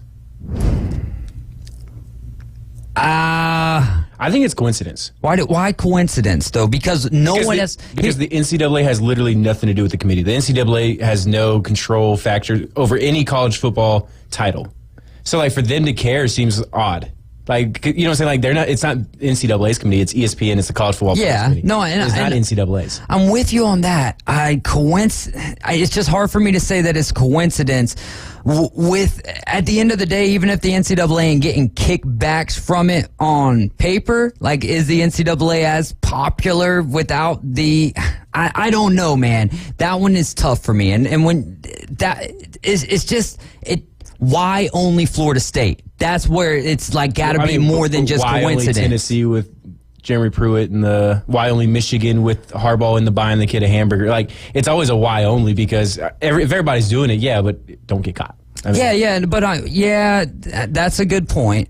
But every so often teams get caught doing something that everybody's doing, and it's like, well, all right. So with the Jim Harbaugh stuff, right? And I'm not talking about the sign stealing stuff. Talking about the hamburger, right? Yeah. But there's nothing's come from that, right? He's suspended 3 games. Well, I guess the difference here is that Florida State accepted the sanctions and they wanted an expedited process because they knew they were guilty. Oh, there's no question on the guilt side of it, though. It's just like how fast they were banned, and maybe that's just because Florida State wanted that. So I don't know. You bring up really good points with the NCAA not being connected to the college football playoff committee. There is that, but there's still the other side of it. And yes, I'm theorizing and putting the tinfoil hat on and all of that good stuff. But it is like, here we are in the height of the NIL world. It's a weird coincidence. Exactly. Because if it were Bama, if it were anyone, and you're seeing, like, if they were to have done this to Michigan, I would still be saying the same thing. Like, this whole sign stealing thing felt like a witch hunt for a while, and I'm not a Michigan fan by any means, but if you're just going to continue to throw these allegations at them and then suspend them, and really, what kind of proof is out there? You know what I mean? And he really did get suspended by the Big Ten, not even the NCAA. Is like, all right, I need to know for a fact now that Ohio State had never done that, because if so, then I need Ryan Day suspended. Or we need Ryan Day suspended if Saban's ever done it. Like, you know what I mean? Whoever's done it, if you're going to punish one person for a rule, then that needs to be followed. So Alabama needs to be getting hit with some. I know that, I know Florida State's not the only one that's done, oh, we're going to give you $15,000 a month to buy this Rising Spear Collective to come here. And then you take away their relationship with their collective for a few years, and what does that do? How are you going to get the money into the hands of them players at that point? They just become a new collective at that point. Hey, file bankruptcy and start a new one. That's a good point. You're riding with the Afternoon Underdogs. This is ESPN Northwest Florida. We'll be right back.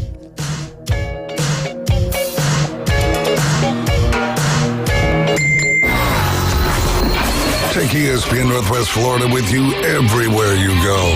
Anytime, anyplace, anywhere. The sports talk and live play-by-play doesn't have to end when you get out of the car. The ESPN Northwest Florida app streams your favorite sports talk hosts and the biggest games in ultra-high fidelity. This is of utmost importance in travel. Take the sports talk monster with you anywhere you go. Available for Android and iPhone. Use it anywhere or any place. Good evening. This is Joanna on ESPN Northwest Florida with your weather forecast on this Tuesday. Mostly clear tonight with a brisk wind around 11 miles per hour coming out of the north and temps near 26. We will have mostly sunshine tomorrow morning and be above freezing at 39. And mostly sunny in the afternoon and evening and a high 46. This forecast is sponsored by Mid-South Lumber, the best little lumber yard in Panama City. Thank you for keeping that dial at ESPN Northwest Florida. Rely on it. Are you tired of hearing 2 weeks when you call to get your boat worked on? Hey folks, it's Chris Kramer with Kramer Marine and Outdoor, and we'll get you in and back out on the water as quick as possible. We're a full-line Yamaha outboard dealer and Suzuki outboard dealer, and we have master-trained certified mechanics on site. So if it's just an annual service, electronics install, trolling motor install, or all the way up to a full repower, we can take care of you. So stop by and see us in the corner of Frankfurt and 23rd next to Bill Kramer GM, or call us at 850-851-0453. Hi folks, it's Tracy with Tracy's Fine Jewelry and Coin and Bullion Reserves. Did you know that we do more than just sell some of the finest jewelry in town? We can engrave on your wedding band, locket, Yeti cup, or almost anything. Need your watch battery changed? We can do that too. Our expert will even evaluate your coin collection. And of course, we always pay top dollar for your old gold and silver jewelry. See, there's a lot more to Tracy's Fine Jewelry than a lot of pretty sparkly things. Come and see us today at Tracy's Fine Jewelry. He likes to idle his Kia while eating almonds and listening to Linkin Park in the Walgreens parking lot. White people love trail mix. David Hayes is part of the Afternoon Underdogs. Oh, they love it. Love it. Eat it every day. ESPN Northwest Florida. They love it.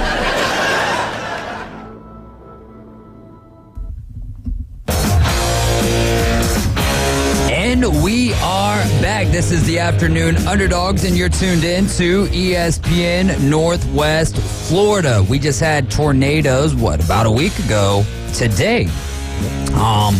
And PCB, the renovation should be complete tomorrow over there at PCB Hobby. Well, PCB Hobby is putting on a charity relief auction, the PCB Tornado Charity Relief Auction. That'll be this Saturday at PCB Hobby at 12 Central Time. So y'all make sure to go check that out. Obviously, they've got, I think he said they've got a lot of their sponsors that deal with the coin side of things in the whatnot world helping out there as well. But this is for the PCB Tornado Charity Relief Auction, and again, none of this goes to PCB Hobby or anything. All of these funds go to the Bay County Sheriff's Office to help out who was affected by the tornadoes. And you know, hey, it doesn't, like with Hurricane Michael, we all were affected in some way, shape, or form. When it's the tornadoes, even if you weren't affected, it's still part of our family here, our community here in Panama City. So let's get up together here and then raise what we can. Let's help PCB Hobby. And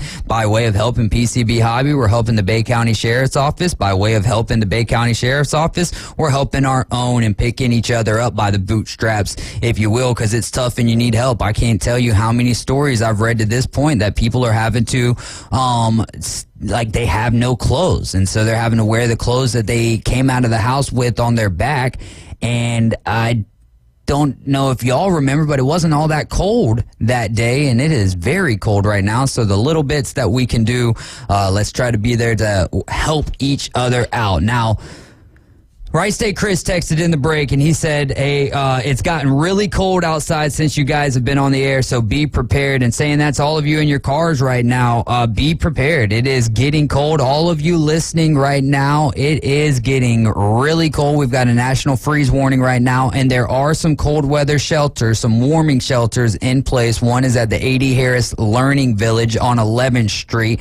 That'll be open from 6 p.m. to 6 a.m. today and tomorrow. And then Gulf Beach Presbyterian Church up there on Highway 79, also from 6 p.m. to 6 a.m. January 16th and the 17th. If you'd like to volunteer for the Bay County Warming Centers, you can sign up at WMBB.com. One guy I'm really happy for, Michigan Eddie, man. Dan Campbell and the Lions biting some kneecaps, and they got the W in the college football playoff, not only against Alabama, but against Washington as well.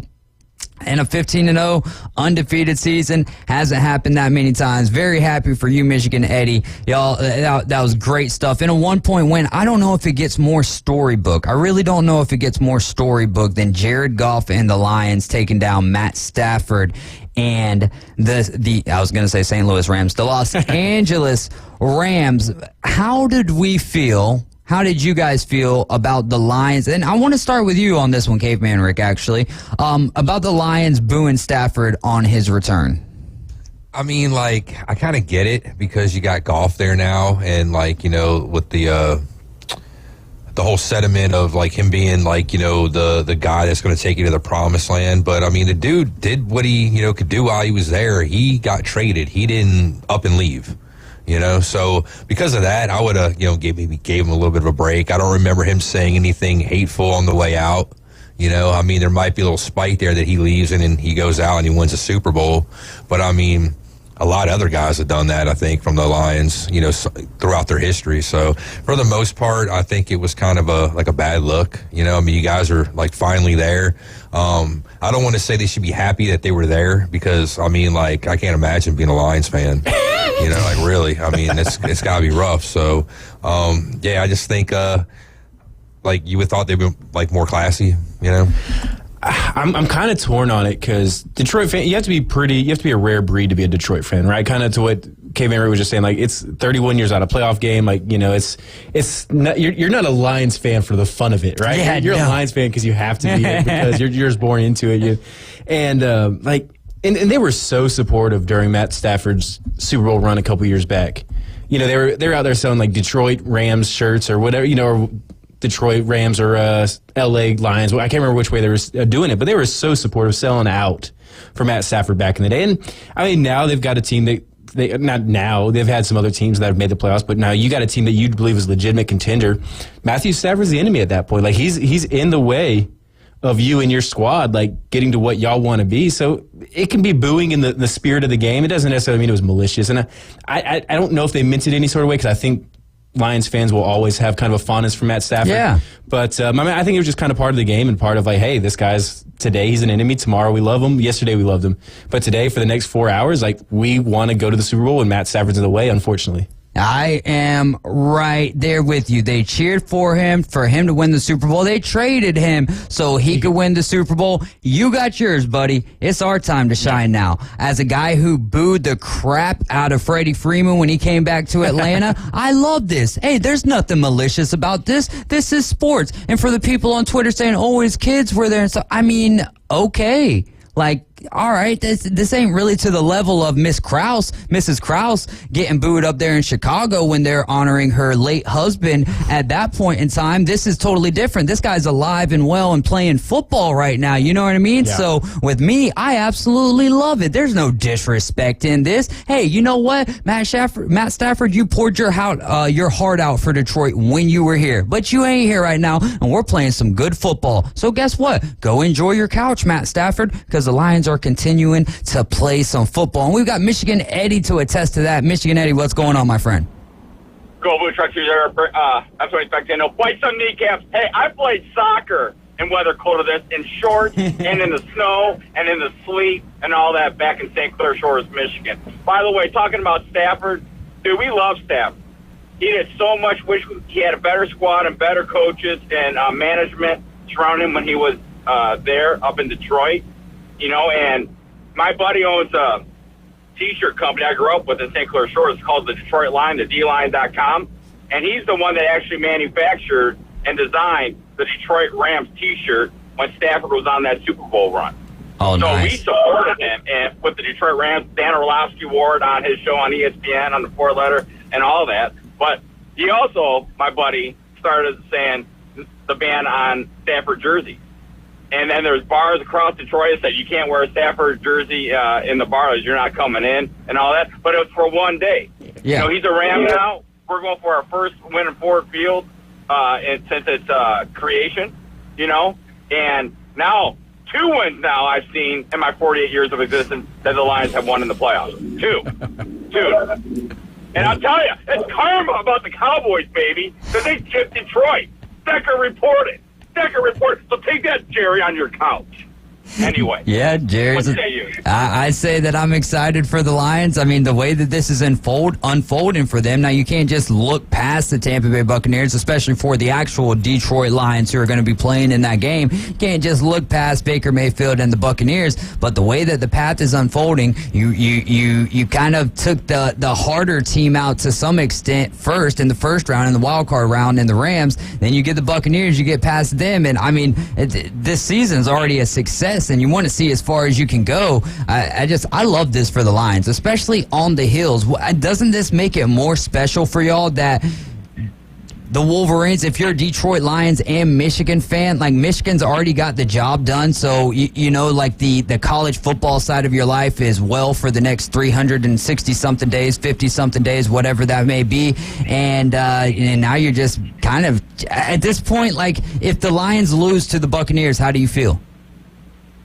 Well, I think the state of Michigan is the state of football right now, of America. There you go. And that's the truth. And I think, like, Michigan was a team of destiny, going through all the hardship, the naysayers, the scandals, blah, blah, blah. They stuck together as a team. And Tim said about the Lions, they had some hard losses, like some blowouts, like Thanksgiving Day against the Pack, and the Ravens. So I think Detroit could also be said they're a team of destiny, too. Now, they can take out the Buccaneers, who are playing some good ball, but the Eagles were wounded and they weren't right. They weren't the same Eagles team that started the season 10-1 or what have you, right? So I kind of figured the Buccaneers were going to win that game. But they're coming into the Lions then, Ford Field. And, man, that place was rocking. Broke the decibel record and all that the other night. And I'll tell you, I want to beat the Bucs. I want a rematch with the Packers because they embarrassed us on national TV Thanksgiving. I want a rematch with the Packers so we can take them out, too, as well. And then take out the Chiefs or the Bills again or the Ravens. No, the Ravens. I want the Ravens. To get revenge on the Ravens for blowing us out in Baltimore. There you go. You know what I mean? Yeah. Lions, Ravens, baby. Team of destiny. I love Coach John Harbaugh. I love the Harbaugh family. But this time, I want them to take the Harbaughs out, man. You know what I mean? The other side of that, Jim Harbaugh, what do you think? Staying at Michigan or headed to the Chargers with the NFL or another NFL team? Well, my intel tells me he wants to stay at Michigan, but the verbiage in the contract is what's stopping it. Like John U. Bacon, you can read him on Twitter. He's a Michigan alum. He's a award-winning novelist, New York Times bestseller, and he's got a lot of intel. And it's with stuff about the scandals, immunity, and all that. Now it's not about the money because Michigan's got deep pockets, so money's not no problem. It's just about the verbiage in the contract is what's going on now. But if he does go, I think the Chargers would be a perfect fit because, you know, he's lived in California a lot of his life when his dad was a coach at Stanford. And then his wife's from California. He coached at University of San Diego, brought them to prominence, you know, I think FCS school or whatever it is. You know, then he coached at Stanford, coached at San Francisco. And he's got a good quarterback already in place who needs a good mentor, an amazing mentor, #AMAIZIN, in Harbaugh to get him right. Because he got Colin Kaepernick right. You know what I'm saying? So if he's going to go, I think the Chargers is the place where he should go. If you want my opinion on that. Yeah. That would be a perfect fit for him. But his family loves Ann Arbor, too. He grew up there, and his kids love it there. So right now, no one really knows what Harbaugh is going to do, but Ward Manuel did say at the celebration that I heard a lot of people on the parade route saying, do what you got to do to get Harbaugh. And he said, I'm going to do whatever it takes to keep Coach Jim Harbaugh at Michigan. So we'll see. Ultimately, it's up to Harbaugh and his fortitude or what have you, his desire to win that elusive Super Bowl. Does he want to do that, or does he want to stay at his alma mater? Oh, man. He's like, yeah, I can sit at the big table now, but I can create my own table if I can go and do it in the NFL as well. Michigan Eddie, thanks so much for the call, my friend. And, man, I'm rooting for your Lions big time. Thanks, bro. Appreciate you guys, and I'm glad I'm able to listen. I'm back in town, finally. Been road wars in Houston and in Fort Myers. By the way, that was Ford Field South because we had a bunch of Michigan Little League teams down there in Fort Myers this weekend, like 3 staying at our hotel. It was awesome. Michigan everywhere, Detroit everywhere. Bite some kneecaps. Go Blue. Forget Tony's back 10. I love you guys. Arizwear, go Air Force, baby. Think Navy, beat Army. I'm out. I love it, dude. I love that so much. Like, seriously, I wish that we could just have his intro. One of these times, Caveman Rick, we need to go back after he calls, record his intro, and record his outro, and just put that as a hotkey. He needs to slow it down a little bit. I don't know. I don't care if I can understand it. I know what he's saying. Exactly. It is the energy, man. I love it. Ford Field South, baby. I love it. The only time that an NCAA football champion and Super Bowl champion came from the same state, do you know when that was? Or do you think that it's ever happened? Probably has happened. Probably something like Texas. is probably the state I would Texas guess. has had an opportunity this year because they had the Longhorns in the college football playoff, and you got the Houston Texans. But yeah, so honestly, I'm just seeing this on Twitter. It happened 1976. It was the Pittsburgh Steelers and the Pitt Panthers. So I guess my question with that is, if it doesn't happen this year, there ain't no pro teams in Alabama, y'all. Right. And the Falcons, they got a long ways to go to catch up with the Georgia Bulldogs, right? Yeah, they do, man. So, yeah, but are they not on that precipice though? Like quarterback away. Now they don't have a head coach, but there's 3 head coaches out there. I think I don't know. I know that Bill has expressed interest. Do you think if Bill Belichick takes over the Falcons, do the Falcons progress or digress? It'd be hard. I'm not going to say it'd be hard to get worse because they were outside of quarterback, they weren't a bad team. Yeah, I mean, they had talent all over the field, just not being utilized right. You would hope that Bill Belichick would be able to get a quarterback in there. I think playing for Bill Belichick may be a little bit more desirable to a free agent if they decided to go that route for more veteran presence, like a Russell Wilson or somebody like that. If not, you got to assume that they're going to allow Bill Belichick to draft, if he was hired to draft a quarterback, or make a move for a guy like a Justin Fields maybe or something like that. But I think for Bill Belichick to be successful in Atlanta, he'd have to evolve a little bit philosophically on offense. Just because, they've been trying to do the same thing that they were doing without Brady, or with Brady, without Brady, and it just hasn't worked. And I think that would show some evolution and kind of some self-awareness on his part. So, it's not like Arthur Smith was an amazing coach for him. They were 7-9 the last 3 years. So it's not exactly the highest benchmark to say they would be better than that. Right. So that's a good point. Caveman Rick's on the line, so we are going to go to a break. When we return, I don't know if we're going to have a phone call or not, but we will dive into some of the local games going on tonight, some of the local scores from last night, and remind you guys where some of the warming shelters are going to be, the warming centers here for January 16th and the 17th, and maybe we'll talk a little NCAA football or some Pirates from last night, and how a certain Tampa Bay Buccaneer fan feels about Baker Mayfield, his fearless leader. You're riding with the Afternoon Underdogs. This is ESPN Northwest Florida. Quick timeout. We're going to be right back.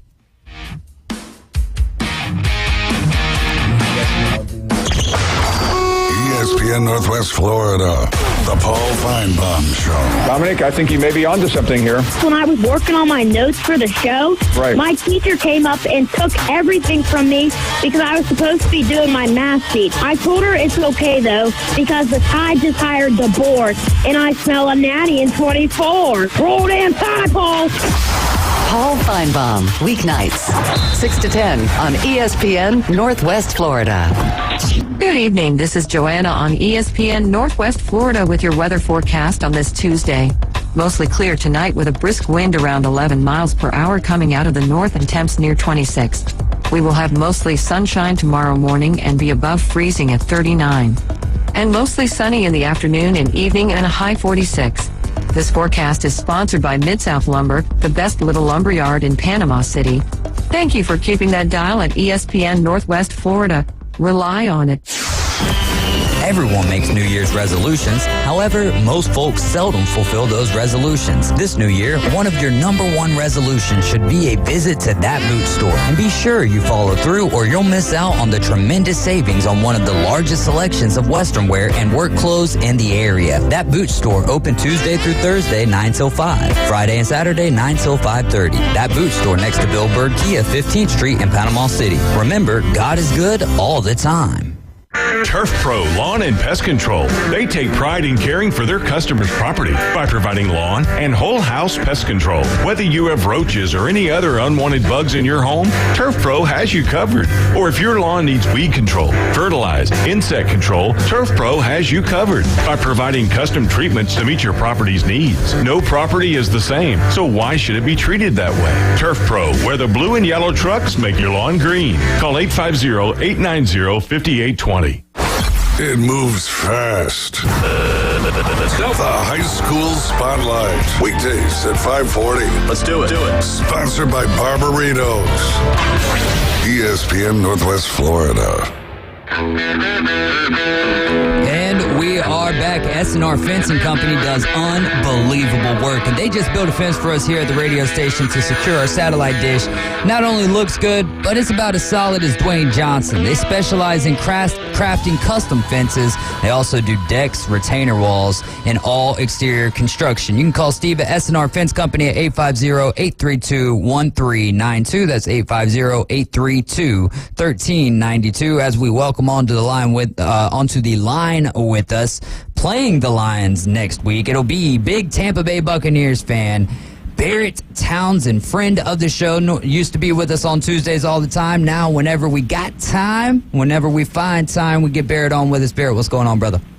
What's up, my friends? How's everyone doing today? Good. Warming up a little bit. Trying to warm up a little bit here, but I know it ain't no warming up. It's going to get colder. Exactly. That's what I was about to say. As soon as I walk outside, I'm going to need another layer. But what'd you think of that game last night? Man, the scoreboard doesn't reflect how much of a blowout it really should have been to begin with. I know it ended up being a blowout, but going into the fourth quarter, it was still a close game. We dropped probably about 6 passes, including 2 touchdowns in the first quarter. So it should have obviously been over by halftime. But I just want to give a quick shout-out to my boy Caveman. I know it's hard being a Philadelphia fan of any sport. I'm good. Congratulations. But no, I mean, it was good. I was very, very happy to see Baker. I don't think that's a bigger person that deserved that moment than Baker Mayfield at this point in time. I do have my opinion, anyways. No, I'm with you right there. I think my opinion is exactly the same. A very underrated season for him as well. I did want to Tyler kind of changed my mind a little bit earlier. We were talking about Florida State and the NCAA coming at them with a suspension. Do you feel like that was an answer? Like, do you think that was coincidental, or do you think that was on purpose, like the committee and the NCAA joining forces to some extent? I'm kind of with Tyler. I mean, as an FSU fan, you get mad about it, and you can be like, oh, man, they're just doing this because we called out ESPN for so-and-so. I know we got caught, and I know everybody probably does it. And I don't know if you guys read the article, and I could be wrong because it's coming from an FSU fan. But the reason that we got in trouble from it is because of Georgia. The Georgia tight end coach ratted us out and sent us into the NCAA. So that's how we officially got caught by the NCAA. That sounds like Michigan complaining about Ohio State to me. Yeah. I mean, it is what it is. We got caught. I guess we shouldn't ride people that we didn't unfortunately get in the portal. So it was a double slap in the face because we didn't even get the player that we ended up getting in trouble for. Oh, with Amarius Mims, yeah. Man, it just, when you bring that up, there's one story that's been circulating that the whole thing with the Emmy Awards. You know what I'm talking about? I don't know if y'all heard the pivot with Ryan Clark and Desmond Howard. And so I don't want to butcher this because I had no intention on bringing this up. But essentially, I think back 2013 or so, ESPN was putting in names that were like Kirk Henry instead of Kirk Herbstreit and stuff, so that the talent would get the Emmys, even if for certain shows, if it was a studio show and it might have been an award that was more or less for the show itself and not for a host. So they would put in extra names and the host would get their Emmy.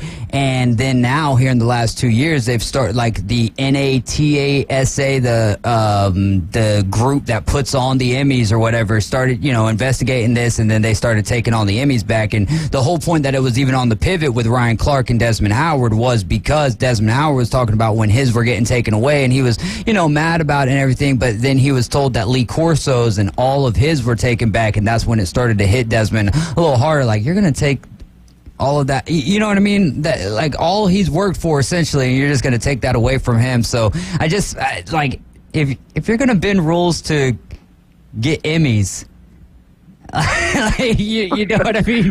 What other rules are you going to the first I've heard of that story. I wouldn't pass That's all money, man. Emmys are money, and it's all about ratings, money, eyeballs, attention. Okay, but all right. Well, where you're taking it, this is about the physical award, though. No, I understand that, but like when you have that, like when you have an Emmy or like a network wins an Emmy, you know what I'm saying? It's awards, it's accolades. Okay, but what I'm saying is the shows were already winning the Emmys. They were putting in extra to receive an extra Emmy to give it to the on-air talent. Yeah, that's what I'm saying. But see, you as a talent, okay? If you have an Emmy, you're worth more on your resume. When you go to get a job or you go to do something like that, you have that accolade that somebody else doesn't have, though. Right. So this is exactly why ESPN was winning these things, right? But then they would put in extra for the talent to get one. So if the talent was actually winning that, then the talent in and of themselves becomes more valuable. Yeah, and I feel it, but I mean, compared to like Fox or something like that, you know what I'm saying? They right. Look at us. So when ESPN and them, they win an Emmy, that's why they wanted all of these Emmys. Yeah, it was because it makes like the old time TV guys and everything, it makes their stuff look better because it has more Emmys. But essentially what they were doing was just trying to get the extra. They're just trying to get extra trophies out of it. Yeah, right? just not like there's not 3 more rewards or awards here. It's just an extra trophy. It's not an extra Emmy. It's just like it's like if I were to make a copy of the trophy, if that makes sense. Okay, well, if you're just like doing that seems weird that they would go and care about it. Yeah, well, because there's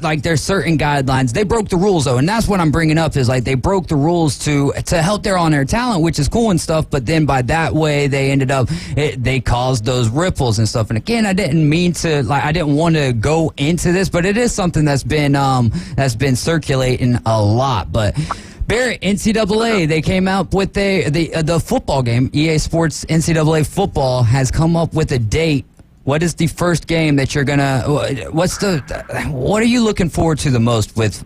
Well, there's 2 things that's bugging me about it. Oh, bugging me. Because we were supposed to get a commercial about it for the national championship. And I don't know about you, but that was the reason I was watching the national championship was because I wanted to see the commercial. I mean, come on now. Yeah, especially when they were teasing it all day. Like I'm sure that's not the only reason you're watching the game, but it is something that we were all. I know I was. Well, especially late in the game. I want to see some gameplay. You're waiting for it. Yes. But so and then that article came out today that's saying that it's supposed to be July something. July 12th. And then the person that came out and said that was supposed to be the commercial on came out and said that's incorrect. That's not the correct date. EA Sports is not confirming this whatsoever. So it's one of those. I'm like, man, can we just get like a little gameplay for it? But no, as soon as the game comes out, I don't know about y'all, but I hope Road to Glory is there. Yeah. And I love me some Road to Glory. Let me start off with some high school. I want to go to a really, really small college. But the first game I'm going to play, and I'm going to just absolutely put it on JV. I'm going to pick FSU, and I'm going to go against Georgia, and I'm going to give them the beating that they gave us in the bowl game. I said it might be like whatever the highest score is, that's probably what I'm going to do. It's going to be like 99-0. Now, back in the day, I think it was 220-0 is Georgia Tech versus Cumberland. Yeah, but I'm saying you could score like 255 points because I would throw that thing on Rookie every now and again and have some monster games to where they could couldn't keep the stats anymore. Hey, but this is going to be really cool though because when in 2014 the connectivity was nowhere near what it is now. We're talking 10 years ago. So yeah, your Call of Duty and everything was like that, but sports game wasn't as connected throughout the franchises and stuff like that. So can you imagine getting in, like, let's say you got a group of like 30 buddies or so, and y'all put on a dynasty together or whatever? Yes. Oh, and the recruiting battles and all of that? Oh, man. This is I think Tyler can 1,000% agree with me. I just hope it's not like Madden.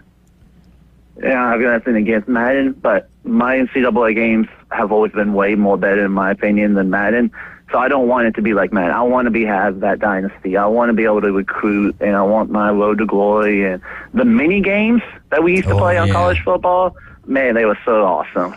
I would assume that when this game comes out, it's going to be bare bones, and they're going to do all the DLC that all the nuts are going to want to have for this game, like all these different features you guys are asking for. I don't think it'll be on the original game. You'll have to pay extra for that. Extra $20, extra $20, extra this. You probably ain't lying. The problem is it's a decade coming, so like it's almost going to be impossible for it to match expectations. Yeah. Or it's going to be almost impossible for them to screw it up because everybody's going to be so happy to get it they don't care. Yeah. Or it's going to be that we've been waiting for so long that it's going to be awful no matter what. It's going to be interesting to see how it plays out. It really is. Hey, Bear, we only got about 3 minutes. Anything you want to leave us with? Just real quick, I just want to get Caveman's real quick opinion on what he thinks Philadelphia's going to do with the head coaching and what he wants them to do. All right, Like first off, congratulations, on the game last night. We deserved to lose as far as I'm concerned. As far as Sirianni, I mean, if you can't, like I said earlier, if you can't find somebody better to take the job, then stay with that guy.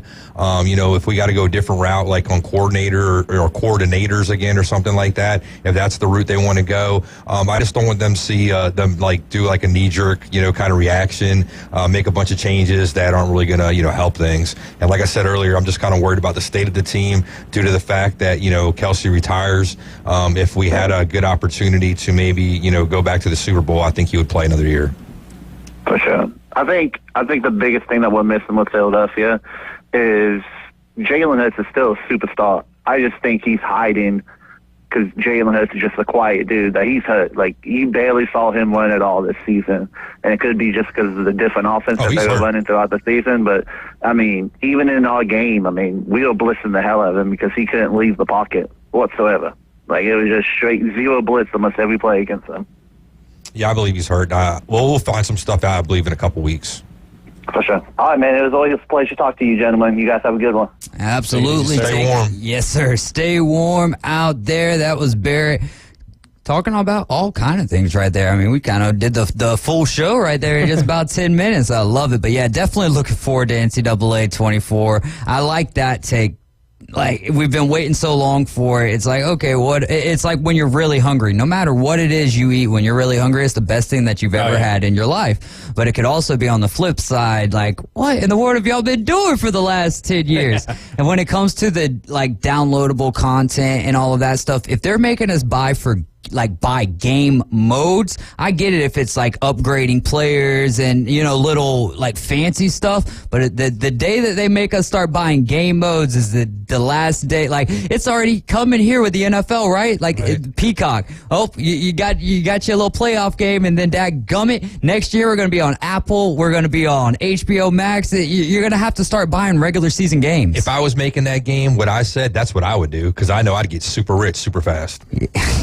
I'm just saying. I mean, he ain't wrong. That's the sad There's part. enough people that have been clamoring for this game for like over a decade that I would get rich, super rich. And they would just come clamoring. I would just, Coach James Hill Show live at 7 in the morning. The Inside Drive with Ryan Mulvey, Jay Henley from 11 to 1. Afternoon Underdogs back tomorrow 4 to 6. Y'all have a great night. Stay warm. Just remember, Jesus loves you, and so do I.